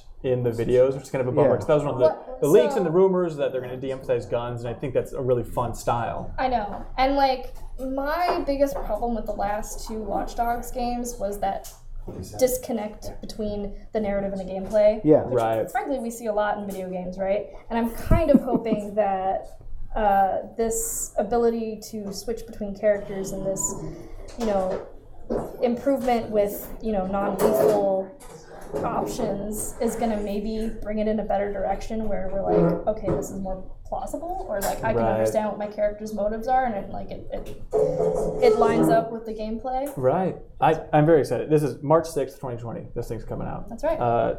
Is it your game of the show? So far, yes. Really? Yeah. Okay. Also, people should read Reiner's story that he put up today of going to a hospital and like, or what was it? He followed people to a hospital? So what he did... And then he played Watch Dogs. Hello! What he did was he went into a restricted zone and he killed some goons, and then you can profile everyone in the game and see their occupation, yada yada, and it'll say that they're going to be taken to the hospital. So he asked the demoer, he was like, can I go to the hospital and like visit them or whatever? And they're like, I mean, go to the hospital and see what you can do. So he goes to the hospital. So the guy wakes up from this coma and his assassin is like waiting for him? So he didn't get into the hospital, but he was able to hack into like their database. Oh no. And which is what I did too, actually, in my demo. You're both psychopaths. So he hacked into the database and killed them off. There's Wait, like so an he, option like unplugged the euthanize, machine? yes. Good God! Alright, so it's gonna be a So fun you can game. neutralize them.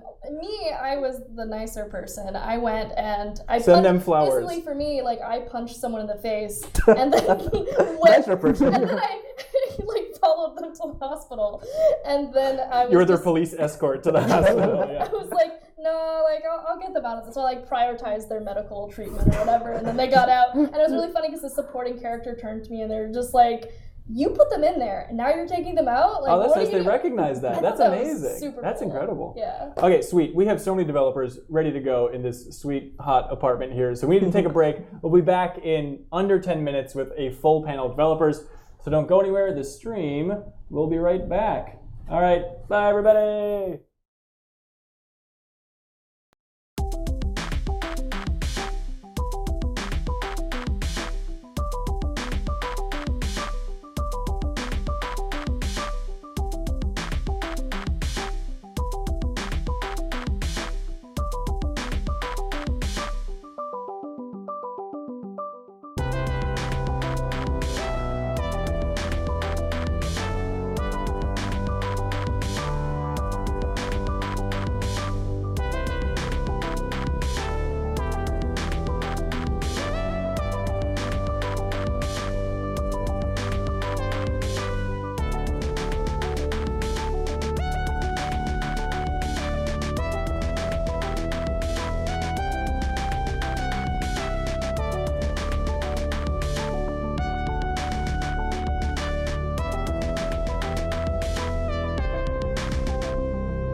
everybody's smiling.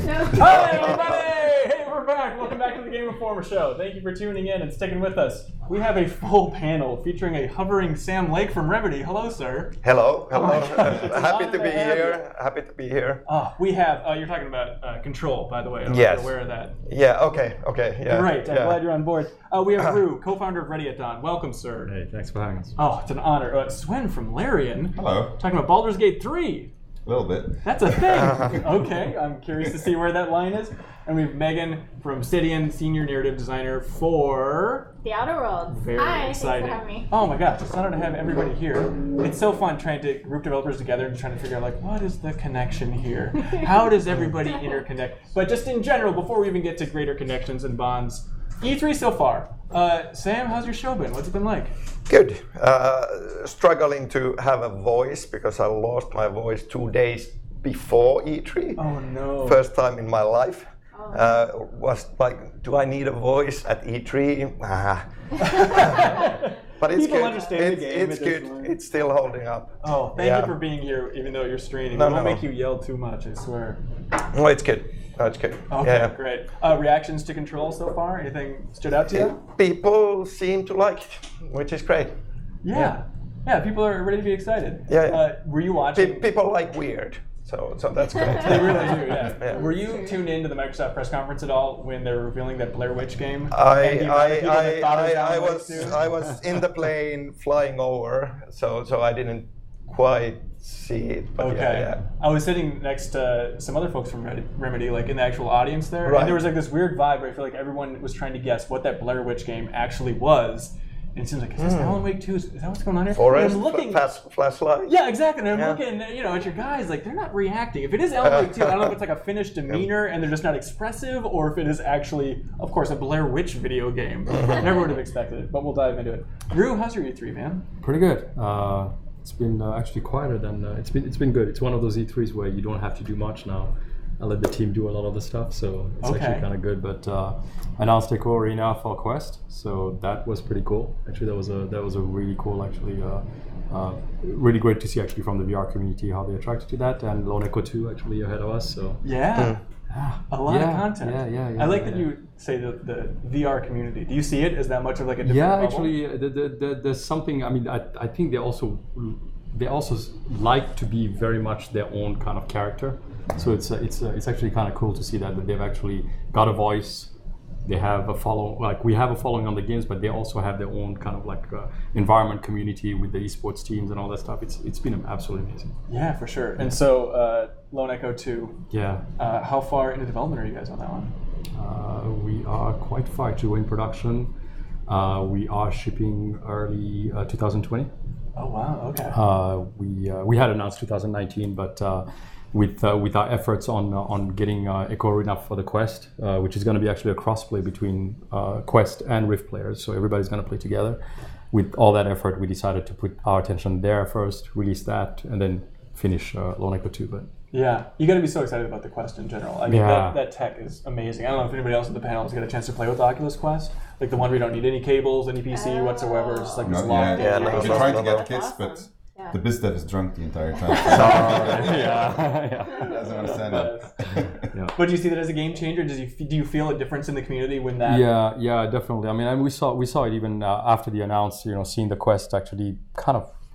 We expected it to be successful, and we kind of talked to the guys at Oculus and Facebook, and I don't think they really expected the thing to sell out. So now I think there's like a 1 to 2 month wait time to get one, like even on Amazon. I was just like, hey, wait, I need to buy some. It's so it's kind of cool. I think the reaction has definitely been there, and the way people have received it is pretty cool, because now VR is kind of truly standalone and truly immersive, and there's a very different feel to it when you see it. Yeah, absolutely. Swen, your E3 must be insane. I've been locked in the hotel room the entire time. Actually, they let me out today for the first time. So I did shows, and for the rest, I was doing interviews in small rooms. So Okay, so when I've you're been out having a lot of fun. when you're out on the show floor, like, what are you going for? Do you try and see games, or are you just walking around and just high-fiving everybody about the concept of Baldur's Gate 3? Or what are you doing? There's been that, but I walked 1 hour at the show floor, so I didn't see a lot. I did notice it's a lot smaller than it used to be. So that was and they're selling shares now in South Hall, which is a very strange thing. Yeah. Right? That was the big hole to be in there. So that's been very strange. But yeah, it's been fun. I mean, there's a lot of people asking a lot of questions, and I've been very good at deflecting. Why deflection? I understand, it's a big game, everyone's very excited about it, but are you just not allowed to say anything about gameplay, or where are your limits here? How much can you say about Baldur's Gate 3? Well, we wanted to talk about the game and the concept, the vision, how it got to be, but we didn't want to share gameplay details yet. We'll talk about that later when we have stuff that we want to show. So it's been this weird thing, right? You had all these journalists, and they came, and lots of strategies were tried, and they got better and better, I have to say, also, because they read what their colleagues wrote, and so they came up with that, and then they came up with They rose in levels. I gotta say, today it was really hard. It's like a gameplay mechanic. You're the player, exactly, and you're basically navigating all of this. That's pretty cool. It's I was very impressed by them. Okay, well, let me take my stab at it. Do you feel like when people finally see gameplay for Baldur's Gate 3, will they be shocked, or will it be like, hell yeah, this is what I was expecting and I'm excited for? I hope it's going to be a bit of both. Okay. So we'll see. Hey, where's that camera at? That seems like the number one question. That and is it real time with pulse or turn-based? Those are the two really questions that pop up the most. Yes. No answer. I noticed. Nice defense. He knows his gameplay It's just mechanics. what we expect. I don't understand why the caginess around it. No, because I just want to show, when we're going to show it as a whole, and I think people will like what they're going to see. Okay, great. Well, I'm looking forward to playing it. I wanted to say congratulations. I'm Thank you super very excited much. about it. Well, I'm looking forward to playing Outer Worlds, cool. to be honest. Yeah, no pressure. Yeah, Megan, are you a Baldur's Gate fan? Yeah, I did. Okay, I came in. So in my household, I only had a Super Nintendo and then a PlayStation 2. So the first one that I played was Dark Alliance, but I've spent hundreds and hundreds of hours in that series and I really like it, yeah. Oh my gosh. On Dark Alliance? Yeah. Wow, okay. Yeah, and then the Champions of Norath, which had a lot of game-breaking bugs in it, but I still loved it to death, so. Yeah, is it just necessary? Because you worked on, Tyranny before at Obsidian? Mm-hmm. Yeah, I worked on Tyranny and then I worked on Pillars of Eternity 2, Deadfire, and then now Outer Worlds, yeah. And when you're on those teams at Obsidian, is it just a thing everybody has to play Baldur's Gate? If you... yeah, I mean, a lot of people are fans of it, but then also, you go out and, Fergus was like, oh yeah, I actually pitched the name for the series, and I was like, really? And then, so it's just you're just surrounded by it, and I think it's a lot of people who are really passionate about those type of IPs, and, you grew up with them, and I'm excited to see the story continue, for sure. Yeah. That was the first RPG for a lot of people. A lot of people discovered CRPGs that way. Yeah, what did you think about the reaction? I was watching Game Informer's live stream and the chat reaction when the trailer was unveiled through Stadia, which I don't think anybody was expecting, which is bizarre. And I think a lot of chat was like, what is this? But were you finding those reactions these people are seeing it? They remember Baldur's Gate. They're ready to go. So there was a lot of stuff happening at the same time, including our Dropbox with the press kit not working. So that kind of overtook things. So that's how that worked. People. There were two things that we saw. People were surprised by what we showed. So because that was not what they were expecting when they were thinking about Baldur's Gate 3. And at the same time, we had got a lot of people that saying, okay, you're the right studio to work on this. So that was really cool to see also. So we had a lot of, it was very rewarding, I have to say. 100%. And so, can you tell the story of how this happened? Not the weird comedy version that you released, but the actual real version of what actually... They released some comedic video that outlined the history of the project. But you pitched originally and they said no? Yeah, so I came and after Original Sin 1, I thought that was a pretty good game, so I said I'll go and tell them that we have to make Baldur's Gate 3 now, and they say, and so, but I did have a chat with Nathan Stewart, who is the head of Dungeons and Dragons, and so he was listening apparently, because a couple of years later, in 2016, he called me, you have to come to Seattle. And so I went to a shady restaurant with him, and he had this big pile of paper that he handed me under the table. He says, "Don't show it to anybody," and it says Baldur's Gate 3 on top of it. And so as I went through it, I saw everything that we had been talking about every single time we bumped into each other at the trade show. And he says, "I want to present it to the board now. This is the right moment to do it. So do you still want to do it?" I said, "Of course I still want to do it." And so that's how that entire ball started rolling. The board said yes, and off we went. Do you have any sense of, I'd imagine every developer is knocking on the door trying to make Baldur's Gate 3. I mean, I don't know if Obsidian did at any point. Well, if they did, it was probably above my head. So okay, I don't know. Sure. But did you have any sense of like competition? Do you know? There's been quite a lot of developers trying to get it, and I don't know what the reasons were that they didn't get it. So there will probably have been business reasons or whatever. So I don't know. I mean, like you should actually ask Wizards of the Coast why they said yes, right? So right. But we were very happy, and it was a very easy game to convince the team that this is something we should be doing. We actually have a story for you. Like I told the guys that I was looking to do something different than Divinity, and that was looking to license something. And one of the guys had seen the letters BG. So he never thought of Baldur's Gate, he thought it was Battlestar Galactica. So he started watching all the episodes of Battlestar Galactica. Well, you can find worse uses for the time. So yeah, I was like, so that was kind of cool. Oh God! So did you have? Oh, go ahead, Sam. Yeah, I was just gonna say that like so many game designers or game writers seem to have kind of origins somewhere, a passion to role-playing games, like either earlier video game, computer game versions of tabletop. Like I wouldn't be working on games if I hadn't started playing tabletop games. And even to the kind of a concrete way of a friend of mine from that same group of players was one of the founders of Remedy, and knew that I've been game mastering for years and years and years and writing a lot on the side. And when they needed text for the first Remedy game, he came to me like, "Would you like?" And here I am, like 23 years later. So there is so much passion towards role-playing games, all in all, in the industry. And not just play, actually. If you really look at what role-playing games have done, even for the games we make right now, look at again, going to like the most celebrated game, at least this year for the award shows.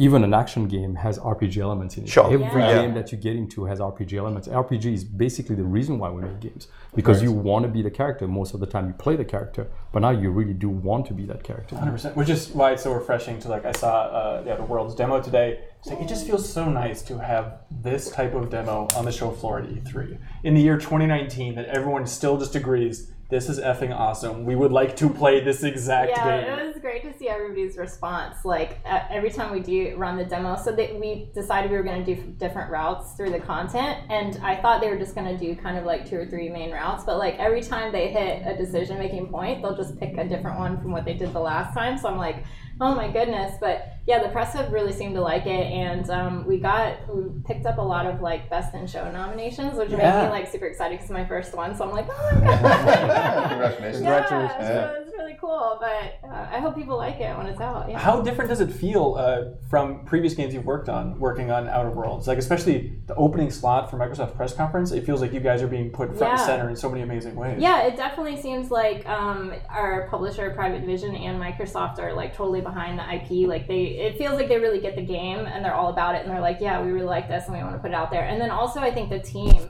has a really good like synergy and passion where like I don't know, like Tim and Leonard were just able to explain like, this is our vision, this is what we want to bring to life, and everybody jumped on board. And like they had a bunch of like source material that they wanted us to reference. So it's like, I tell people when I came onto the project, they were like, you need to watch the movie Brazil, and I was like, this is so weird, right? But so it's like you have that as a touchstone, but then you also bring like your own personal interests to the project too. So I think we got like a really interesting blend that people seem to respond positively to. Yeah, and the demo is interesting. Just for the differences from when we visited the studio. It doesn't seem like that long ago for the cover story trip. Specifically, maybe I didn't notice this in the demo when we were at the studio, but specifically I loved the invented like curse words in the game, right? Where you got wit, right, is in there, Yeah. and like I don't give a whit, but then Yeah. also like void is Yeah, also we say there. like void damned and stuff like that. Well, Void because damned. we wanted to create, a unique universe and really give a sense of like characters live in this universe that's a little bit different to yours. So we created a lot of terminology that's like unique to the game. I'm sorry, we're not allowed to swear, so the cops are Oh, coming. sorry. We're gonna be ghosting for this. wait. I've ruined Yeah. the show. It took that long. Is that the most fun part? I mean, I'm sure there's a lot of fun parts about working on this game, but like sitting down, is it really just like whiteboard? What should our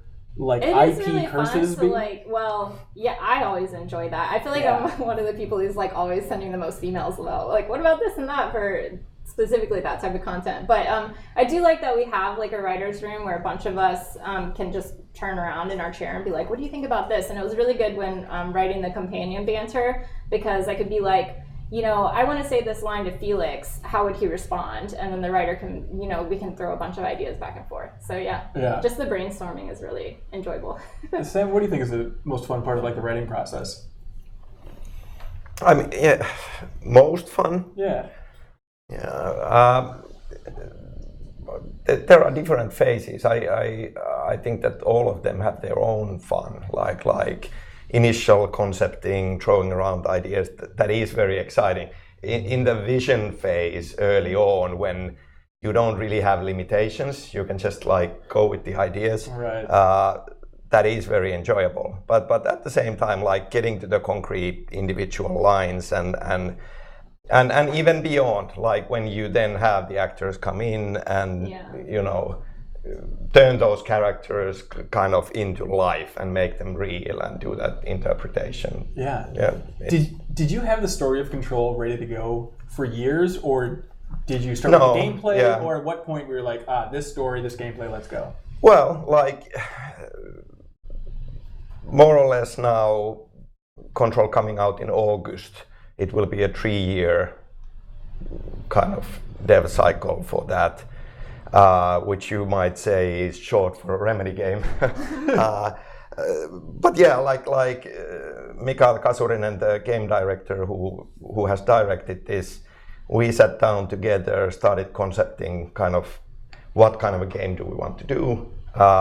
And once we had certain parameters figured out, like where do we want to lean on in this one, more into world building maybe than before, and just creating an interesting layered lore for this kind of place. I went off and started like I had a room and big whiteboard. Whiteboard is a brilliant tool. I absolutely love whiteboards. Very next gen. Yeah, they are. But whiteboard is great, like that you have a wall and you can break down the whole story. You can go quite far into details. It's still like taking a couple of steps back, you can see the whole thing. Yeah. And keep it like in your head. So weeks, maybe couple of months of breaking down the storyline. Do you have like notebooks somewhere or like notes in your phone of concepts and ideas you want to get back to? So when you're in that whiteboarding phase, you can say, finally, that oldest house I've been thinking about for a long time. Yeah, like notebooks, although usually for me notebook is a tool of what I'm working on currently. Sure, further ideas, other ideas end up in there. Usually when I go back to an old notebook, it doesn't make any sense. like who wrote this? What does this mean? I don't understand. Like internet. Yeah. So it's more not necessarily marking down ideas. It's more about a helper in the thought process. Yeah. Is that your process as well, Rue? Like with the order, which is the last cover story we did with you guys. Is it a lot of whiteboarding? A lot of whiteboarding. I'm probably the most disorganized writer. I don't know. I mean, I know most writers are disorganized, right? Is that how it is? Okay, so I want to make myself feel better first of all. Yeah. But honestly, whiteboards actually, I agree. I mean, the things that just putting everything actually out there, and especially when you get to the story itself, like kind of diluting down from the IP. The IP is a blanket, right? It's this huge thing that basically goes so far in the past and so far in the future, and then you write the story that's actually kind of cemented in that. And that's the whiteboard, right? You look at it and you go like, all right, I think it makes sense. And then you realize that if you were to take a screenshot of that whiteboard throughout development, it's completely different every single like month. It just changes and changes and changes until one point, you know, you feel like you can't change it anymore. If you were allowed to as a writer, you probably would change it until you ship the game. I mean, honestly, that's what I would do. But as far as I'm concerned, I tell you, as far as writing, I mean, the order started off with short stories that I wrote, I mean, long ago, things that I wrote for myself that weren't like, I always wanted to rewrite the legend of the, you know, the Arthurian legend, the Knights of the Round Table. I had this idea about what it would feel like if it existed in our lives today even. Yeah. So it was kind of like, how do you take it all the way back from the way it started to here? But when I say I'm disorganized, here's what I'll tell you. When I wrote stuff for the order, this is where my notes were. And this is actually, I have to find them. But when I used to read a book, I would actually write in the book. So I would be in the middle of reading and I'd be like, oh, I think I have a cool idea. And I would just turn the pages to the, you know, there's always a blank page sometimes. Right. And I'll just like literally, and I swear like there are books somewhere like in boxes and all over the place with just pieces of everything. And I don't ever think that I've put them back together. You donate them to the library something like a collector's item. Yeah, there's also things that are not fit for consumption right now, so I would tell you I probably wouldn't want. No, but I mean the thing is that like there's so much fanfic. Yeah, no, I mean the things that like I write things and I actually I sometimes like, you know, cross off stuff and write notes on it saying like, oh my god, what the hell was I thinking, you know, and like, you know, and definitely not this and all that. But the funny part about it is that it's, I think to your point, there's never like one part that is just amazing. It's, you find value and entertainment in everything. I think one of the things that I discovered very lately after On the Order, and God of War as well, but On the Order was really when the actors came in and we started working with the actors. I was rewriting while on the mocap stage. And it was one of the funnest times I've ever had. Just have that pressure of, you need a new line right now. Well, no, it's not the pressure of having a new line. It was having actors who knew their roles so well that when they played and said what you wrote, you almost felt like, well, you knew that it wasn't right because they said it. And in the action, in the middle of the action, you know, like I remember the death of Mallory, for example, and when Galahad is like holding him. I remember that moment where we literally let them go kind of like on their own. It was just, you just do it. Right. And it was one of the most powerful moments. I mean, we literally were on the side, like having tears in our eyes when Galahad was holding the dead body of Mallory and of Percival. And those moments, I have to tell you, as a writer, it makes you kind of like honest about the power you have to write, but the power somebody else has to make what you think even better. Right. That's a pretty cool thing. Hey, slightly related note. Did you see that movie that came out last year? Was The Boy Who Would Be King? No, not yet, but yeah, I know. I heard. It's like from the Attack the Block director. I forget his name, right?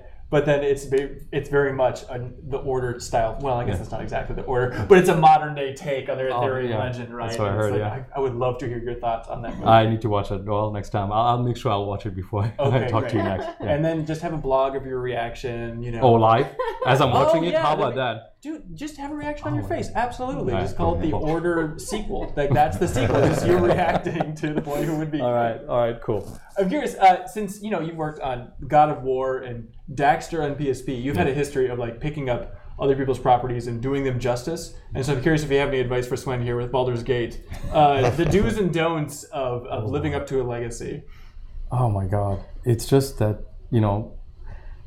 it is really, I don't know if I can give advice because the reality of it is that if you love something, you will do it justice. That's the reality of like anybody who's a fan. If you're a fan of the work you're going to work on, you're going to do the right thing. Because yes, you might have like conversations back and forth with the creators where it almost feels like, are they happy with this? And then you'll have arguments, which we've had, by the way, in conference room with, I remember with Corey, with David Jaffe back at the time, and we were just like, no. And because didn't you want to go to Scandinavia first? Wasn't that a thing? Well, the thing is that, when we first thought of doing PSP, we thought, hey, we really don't want to mess with what you guys are doing. I want to tell a story. I know Kratos, and I know what story we want to say, like especially the more personal family story. So the first thing that we said was like, hey, how about we just go off on a different tangent? And then I was able to bring back the daughter story back into that era. Right. But yes, as long as you're a fan, honestly, I think you guys are. And it's amazing because you'll think of things that they never think of. And I think that's the beauty of anything, especially like, an IP. It should be nurtured by more people than the people who created it. Because that's how it just gets to be great. Right. Yeah, I got to say they're very good at that because that's actually what they do, right? They create a background for game masters to come up with stories. Exactly, yeah. So that actually that is their business already. Interesting. I mean, if you take a campaign, you basically find story generators. You read one paragraph and it's like you, right? I can't read the campaign because your ideas start exploding just because they're making it for it. They don't have any detail in there actually when you start reading it and you start saying, well, why or what is that? And then you ask them. Often they actually don't know. They just say, well, it's really cool. So do something with it. And then you come back to them and say, okay, well that works. And then that's very rewarding to work with them. Do you, is your guys' relationship when it comes to work? Do you guys basically send stuff over, or is it a constant back and forth? Actually, so we've had, like you, many versions of the story. Yeah. We first went there, so we just sat in a big room and we started brainstorming and asking them questions about what they had and what were the do's and don'ts, trying to feel each other out. But before we knew it, we were actually jamming, making a campaign together. Oh, cool. And then it felt very natural, I have to say. And then we went back home, and so we started working, and then we said, well, can we have a writer, because we think we may have gone a little bit too far. And so they sent us a writer, Adam Lee, who wrote the prequel campaign actually to Baldur's Gate 3, and we hit off tremendously well. So the game and story got a lot stronger out of that. And then like this we started developing, but we have a tremendous amount of freedom, and it's been very, very cool, I have to say. But there's so much, it's 45 years of history, right? There's so much stuff. So that's probably the hardest thing, saying no to yourself, like, okay, we got enough, right? Don't do that.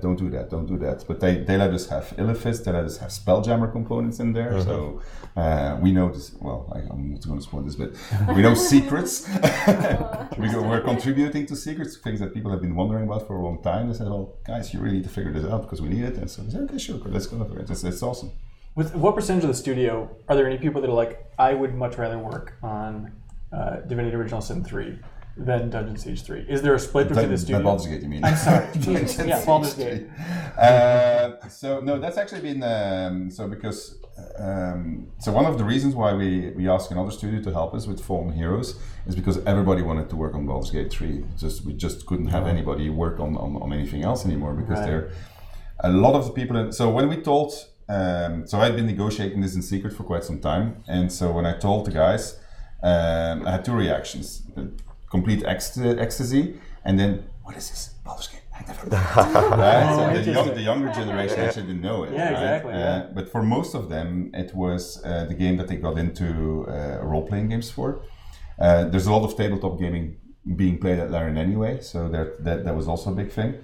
But it was an eye-opener, and actually something that taught me also, we will have to explain what Dungeons and Dragons is to a group of people also. We'll have to explain what the Baldur's Gate means to them. But that turns out to be fairly easy. Hey, I've never really played D&D. What does Baldur's Gate mean?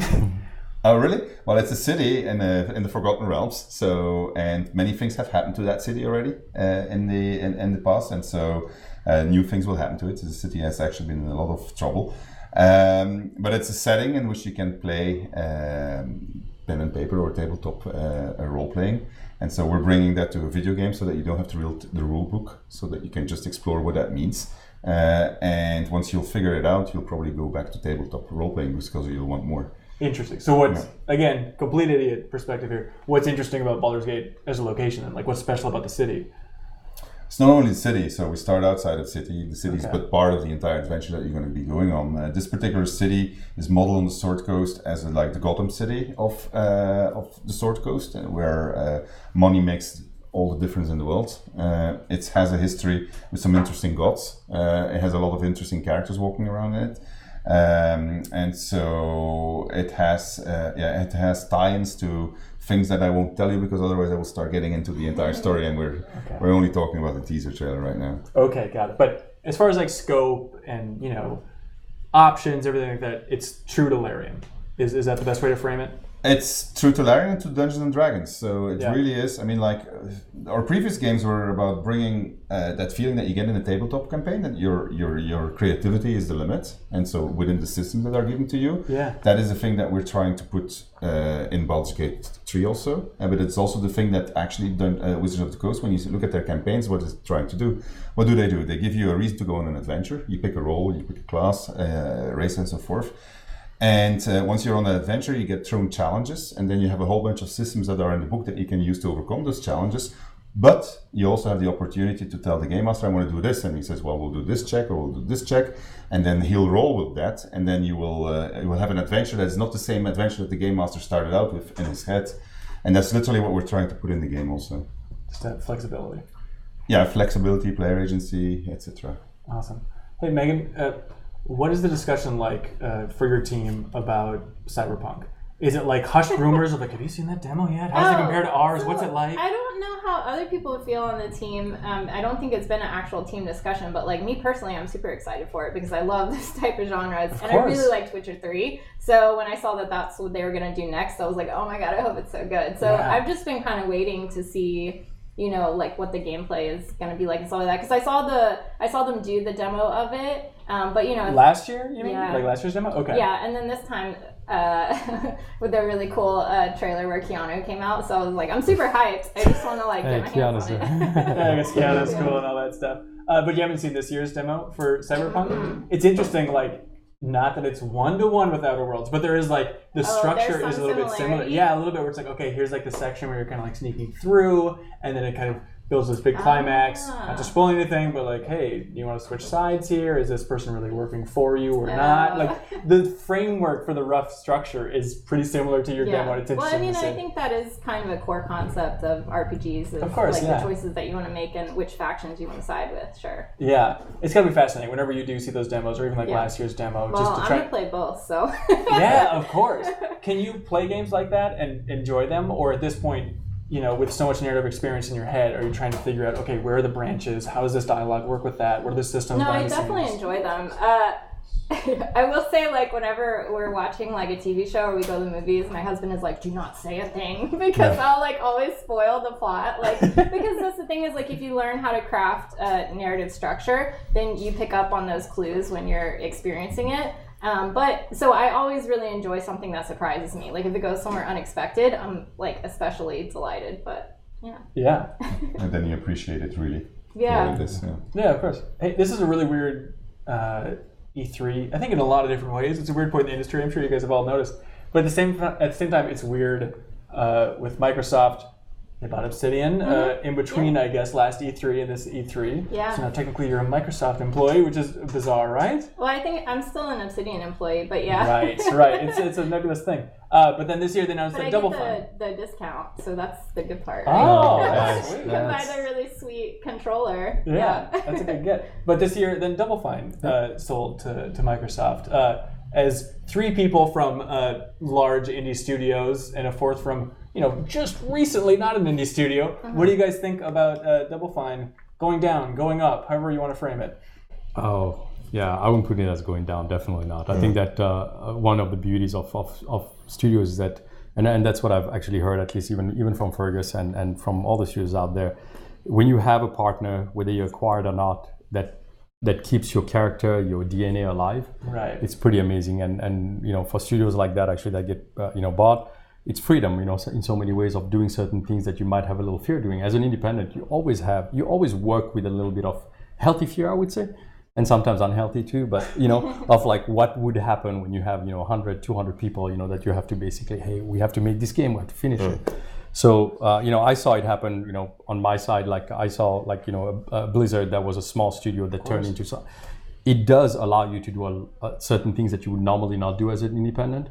But the beauty, I think, with Tim, I mean, honestly, where the team worked in a company that was bought, independent, whatever, it's Double Fine. I mean, you know, It's going to be amazing. I mean, the thing is that like that's something we have I think, I don't know about you guys, and maybe I'm speaking for all of us, but I think everybody that I've ever met that's been an indie or head of studio has a certain love of Tim. Of course. That goes far beyond just gaming and all that. He's been part of our upbringing, our knowledge of like, you know, even if we're developing at the same time, you still look at him as a teacher of like, you know, some of the entertainment that you had. So, you know, I think it's going to be awesome for them to have that kind of platform to be able to kind of do everything they did and potentially a lot more. I think it's awesome. So why hasn't Red Dead Dawn sold? How many times has Microsoft knocked on that door? Seriously? Yeah. That's where you're gonna go. Of course. Didn't we talk about this? No. I don't know. I mean, I have to tell you, like there is a certain there's certain freedom that we have from the independence that I absolutely love right now. I don't know what it would be like to be, part of another group, and I don't necessarily see it as bad or good, just different. And like I said, I saw Blizzard as a fully owned entity that worked completely autonomously, which was as if you were independent, doing whatever you want. Mm-hmm. For us, it was more that our history. It's been 16 years now. We've made, God, how many games? All I know is that we've made about 10, 12 games in 10 different genres or something like that. Or 10 games in 8 different genres. That's wild. And I will tell you this, I don't think we could have done that. Every single time we finished a game, we looked at what we were not good at and we could get good at. And I know that it's not necessarily the smart thing when it comes to like, hey, you got to do a sequel and you got to do 3 of those or whatever, which is absolutely great. But for us, there was a certain kind of like chasing the next thing, and it's always been that. It's been platform, genres, types of games, from like platformers to brawlers to like arena games to VR experiences to third-person shooters. That's kind of what our independence had allowed us to do, and that's something we cherish. I think it's given our guys always this kind of guys and girls, I should say, because this idea that we're gonna have something cool that they might be able to sink their teeth in. Might be different. So that fear is worth it just for the variety. Yeah. No, that's a good one too. No, that fear is worth it. Honestly, it's really cool because I still have so much fun going to work every single day, because when it is something new, you feel this kind of fire that keeps on going, like, oh my God, nobody's done this. How do we do this? And that's actually a pretty cool place to kind of walk into. That is a great thing about working on games, because it's also so much tied to technology, and technology is going forward, and it's giving you new opportunities all the time. For like every project is a prototype project. Nobody has done these things that we are trying to do. That does keep it exciting and fresh. Like it doesn't get boring. Yeah. It's not like, well, let's do this again and again and again. And again, there's merit, and there's merit to doing it again and again. Don't get me wrong. Like we've done sequels, we're doing a sequel right now. When you need to prove that there's more to be done, I love the fact that you can do sequels. But at the same time, I also know that every single time we go to work, I don't know, I'm sure it's the same thing with you guys. You sit in a room and you're talking about the game you're working on, and there's always an idea. Like we do game jams twice a year, right? We do one in January, first week of January, and one, actually it's going to be in a month from now. Oh, wow. Those game jams are basically you do what you want on your own, build your teams, do whatever you want. And every time there's like 3, 4, and sometimes it's like, 2 people, sometimes it's 20 people building a prototype.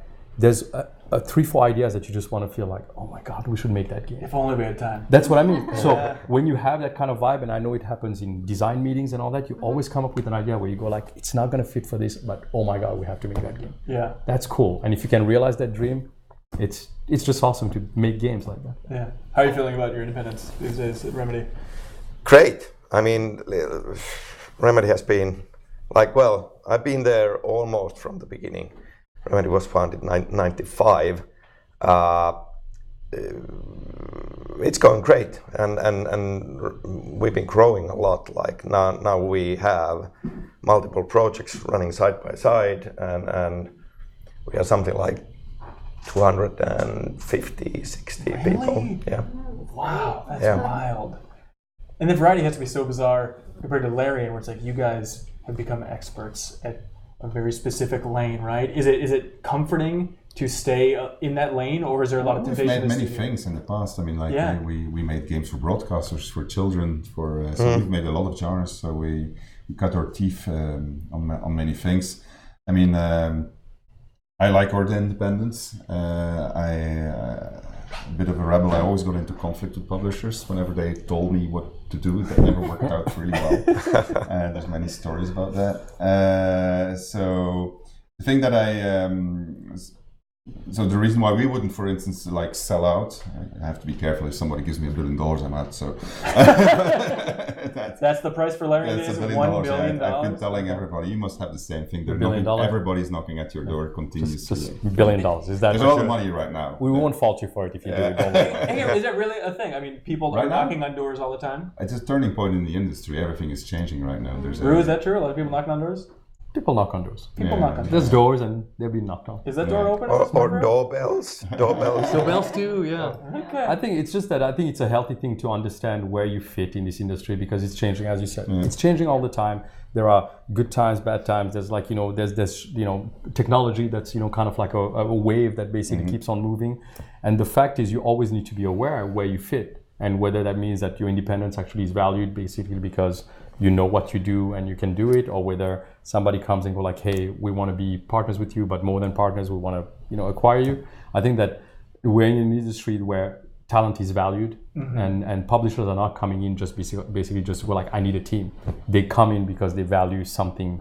And I love that about our industry. I think that talent actually is driving this and the publishers actually know that as well. Yeah, I will say, like, from a bottom level developer perspective, I wasn't sure what it would be like when we got acquired, but Microsoft came and they were very like, we really value you guys because you're able to create unique IPs, and that fills something that we don't necessarily have on our own, or something that we're interested in pursuing overall. So they're really interested in fostering this like sense of independent creativity and like providing resources. So it's like immediately we found like we could do more things that we weren't able to before because now we have the resources to like add a feature into the game that we really wanted, things like that. So from my perspective, it's been really cool, but yeah, I think we talked about it last night even, but I was shocked, I think, visiting Obsidian that there weren't, Microsoft goons running up and down the halls. Like, it felt very detached. It felt like it was they're still very the clear Obsidian about vibe. like, you guys are still Obsidian, so that's cool. That's And they like value the culture of the studio too. Like they said that was something that they assessed when they were like looking at different studios, was like what the actual culture of each individual studio is like. So that's kind of cool.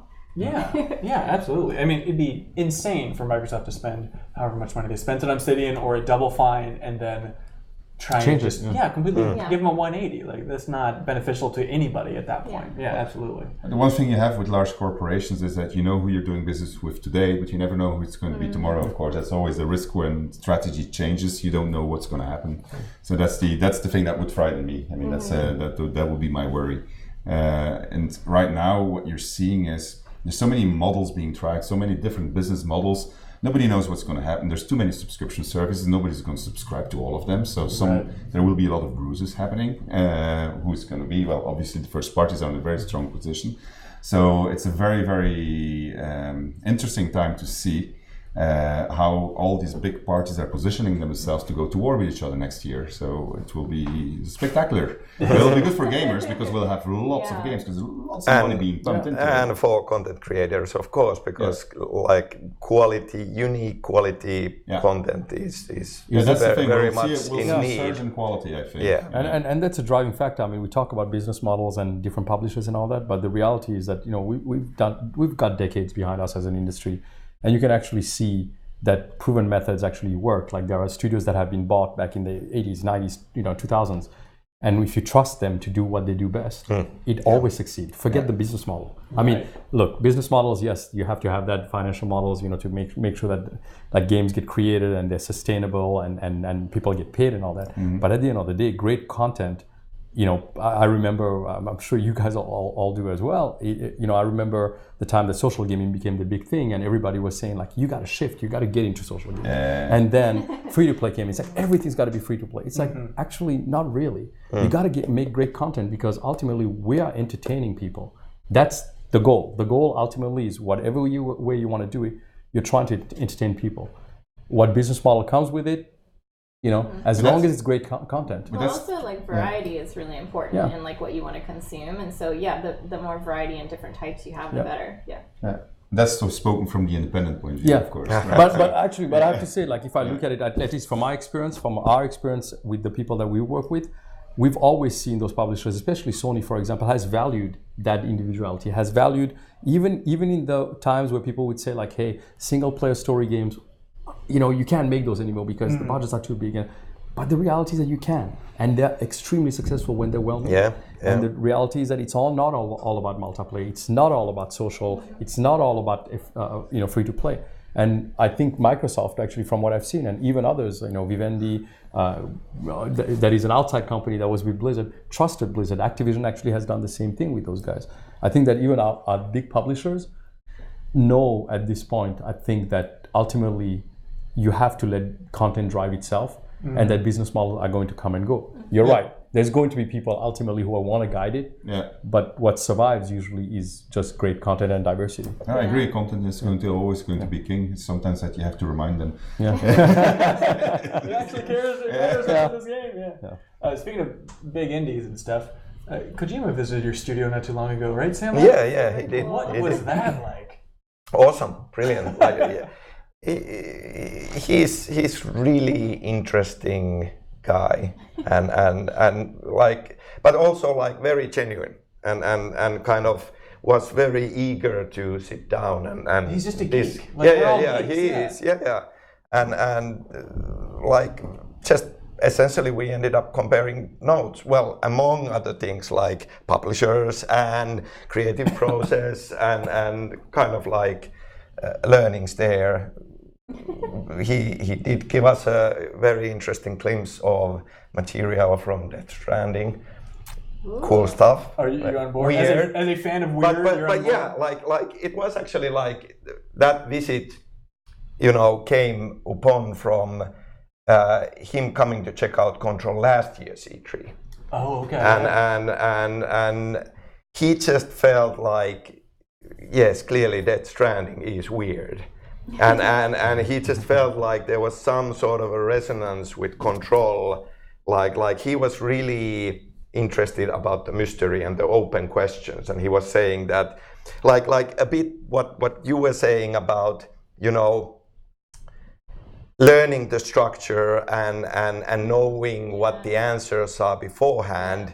He was interested that he was saying that he doesn't quite understand what Control is and where it's going, and that kind of gets him excited. Yeah.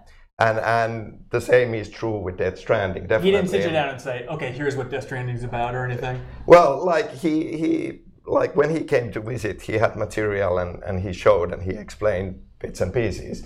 So I feel I understand maybe more than what the material kind of so far has been shown. Yeah. But he feels it's important to have questions even at the end of the game. Yeah, which I definitely agree. Like I feel that for myself also, like following different mediums of fiction, the mystery and kind of hidden layers and hidden depths, something that you can borrow in and start piecing together and try to understand, that's exciting. Yeah.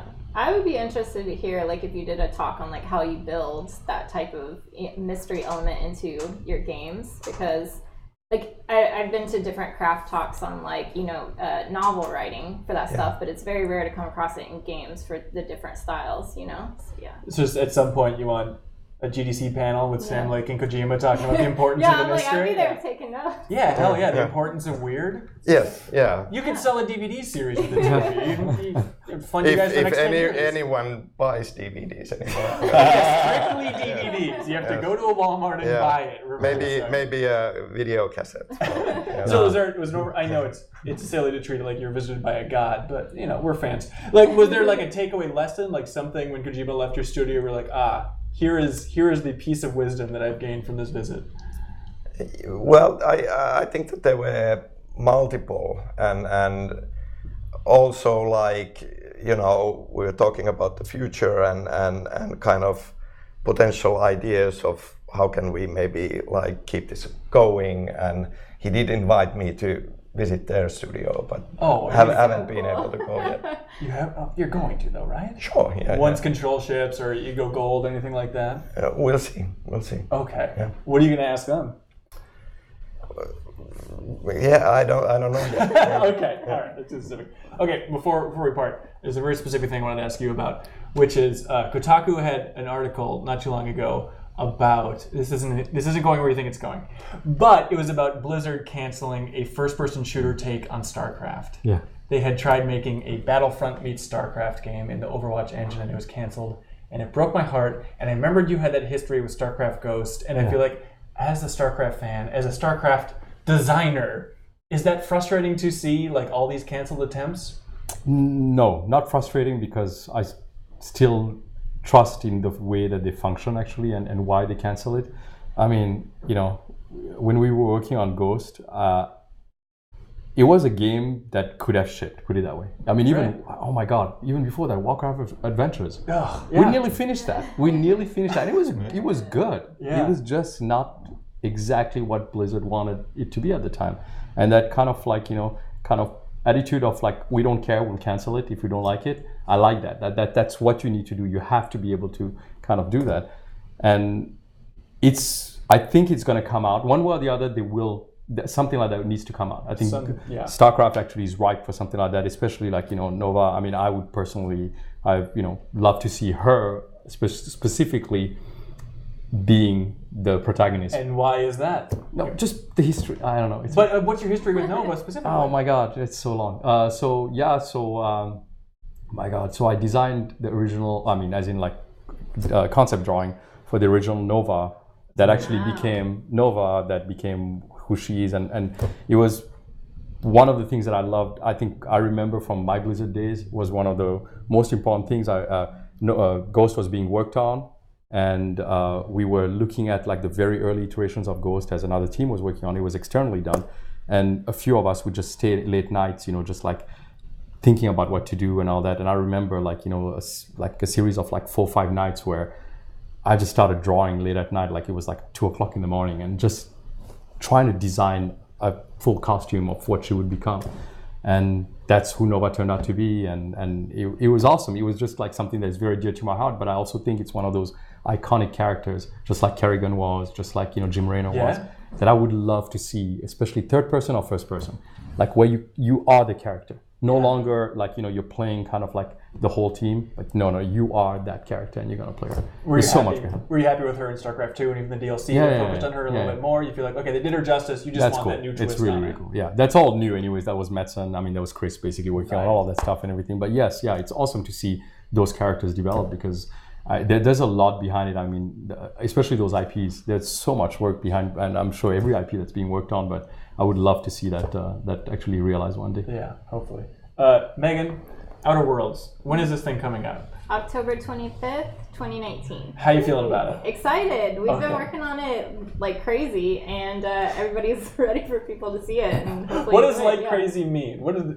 I think just really passionately and for a long time. Yeah. Yeah. So. Okay, and it's just eager for feedback? Is that the state the studio's in? It's just a lot of I feel like there's really good communication between the team where it's like, I'll be like, oh my gosh, I have an idea, I have to go talk to so-and-so, and then they'll jump on board. And I think that can be kind of rare to come across in a project where like everybody is like the same brain or whatever. So yeah, I think it's made it really exciting, and I hope people like it. Yeah. Swen, Baldur's Gate 3. When is it coming out? When's it coming out? I don't know. Great. I don't know. We got some idea, but next year? When it's ready. When it's ready, okay. And so it's not like a Stadia exclusive or anything, right? No, it's coming to PC also. Okay, great. Same day as Stadia, is that the plan? Yeah, I think so.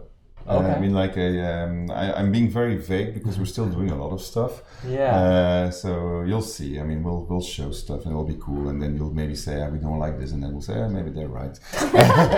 There's no chance we're going to say that, unless we're just shocked by what this gameplay is. Maybe it's that first-person shooter we're talking about with Nova. That's what Baldur's Gate 3 is all about. First-person mint simulator. Rue, Future of Ready at Dawn. What do you got? Oh my God! Lay it all out right now. Lay it all out. We're actually moving studios, so that's one piece of news. Yeah. We're about a month or so away from going to a new location, a new home. Echo Arena Quest actually coming out at the end of the year. We got Lone Echo 2. We're basically in the pre-production concept phase, actually, I should say, of our next console title as well. Oh, interesting. So the team is kind of split. So our DNA has kind of been what we call we've reflected on that a lot, but like we always try to figure out what do you do, since we jumped through different genres. We kind of finally came to this conclusion that we make games with character. And by that we mean not just creating characters, but character in gameplay, character in combat, character. And it's been driving a lot of things that we do. So now the team is actually working with that mandate, both in VR and in console now, as almost two different separate sections. And staying independent? Yeah, I think. I don't know. Okay. Why, do you want to know more? I would love to know more. I'm looking future is. I would love to know more. Okay, Control. How's it looking? August 27th. It's So looking August we are very, very close. Okay. How are you feeling about it in general? Feeling excited. Like so far, people have liked what they have seen. Yeah. Reception has been very positive, which is always, but it's not the same as the overall thing. So there is always nervousness at this point. I think people are just eager for something new and different, and especially this late in a generation, it's so nice to see somebody take a chance on something weird and something new. Yeah. So mad dash to the finish line, and then hopefully some vacation time. Awesome. Where do you go to Tokyo? Yes. Kojima. There you go. We'll see. Oh, that's going to be so sweet. Nice. All right. Hey, everybody, thank you so much for joining us on this couch. Really appreciate it. Thanks, This man. hotel room is 115 degrees Thank you. at this point, but we're signing off. But thanks for everybody in the chat. Thank you for watching and listening to this episode. We'll be back tomorrow night with more impressions. I don't know what games we haven't covered at this point. Animal Crossing, stuff like that. And then we'll have another developer roundtable that focuses even more on writing, even more so than tonight. Oh, yeah, wow. so it should be fun. Thanks for tuning in, everybody. Bye.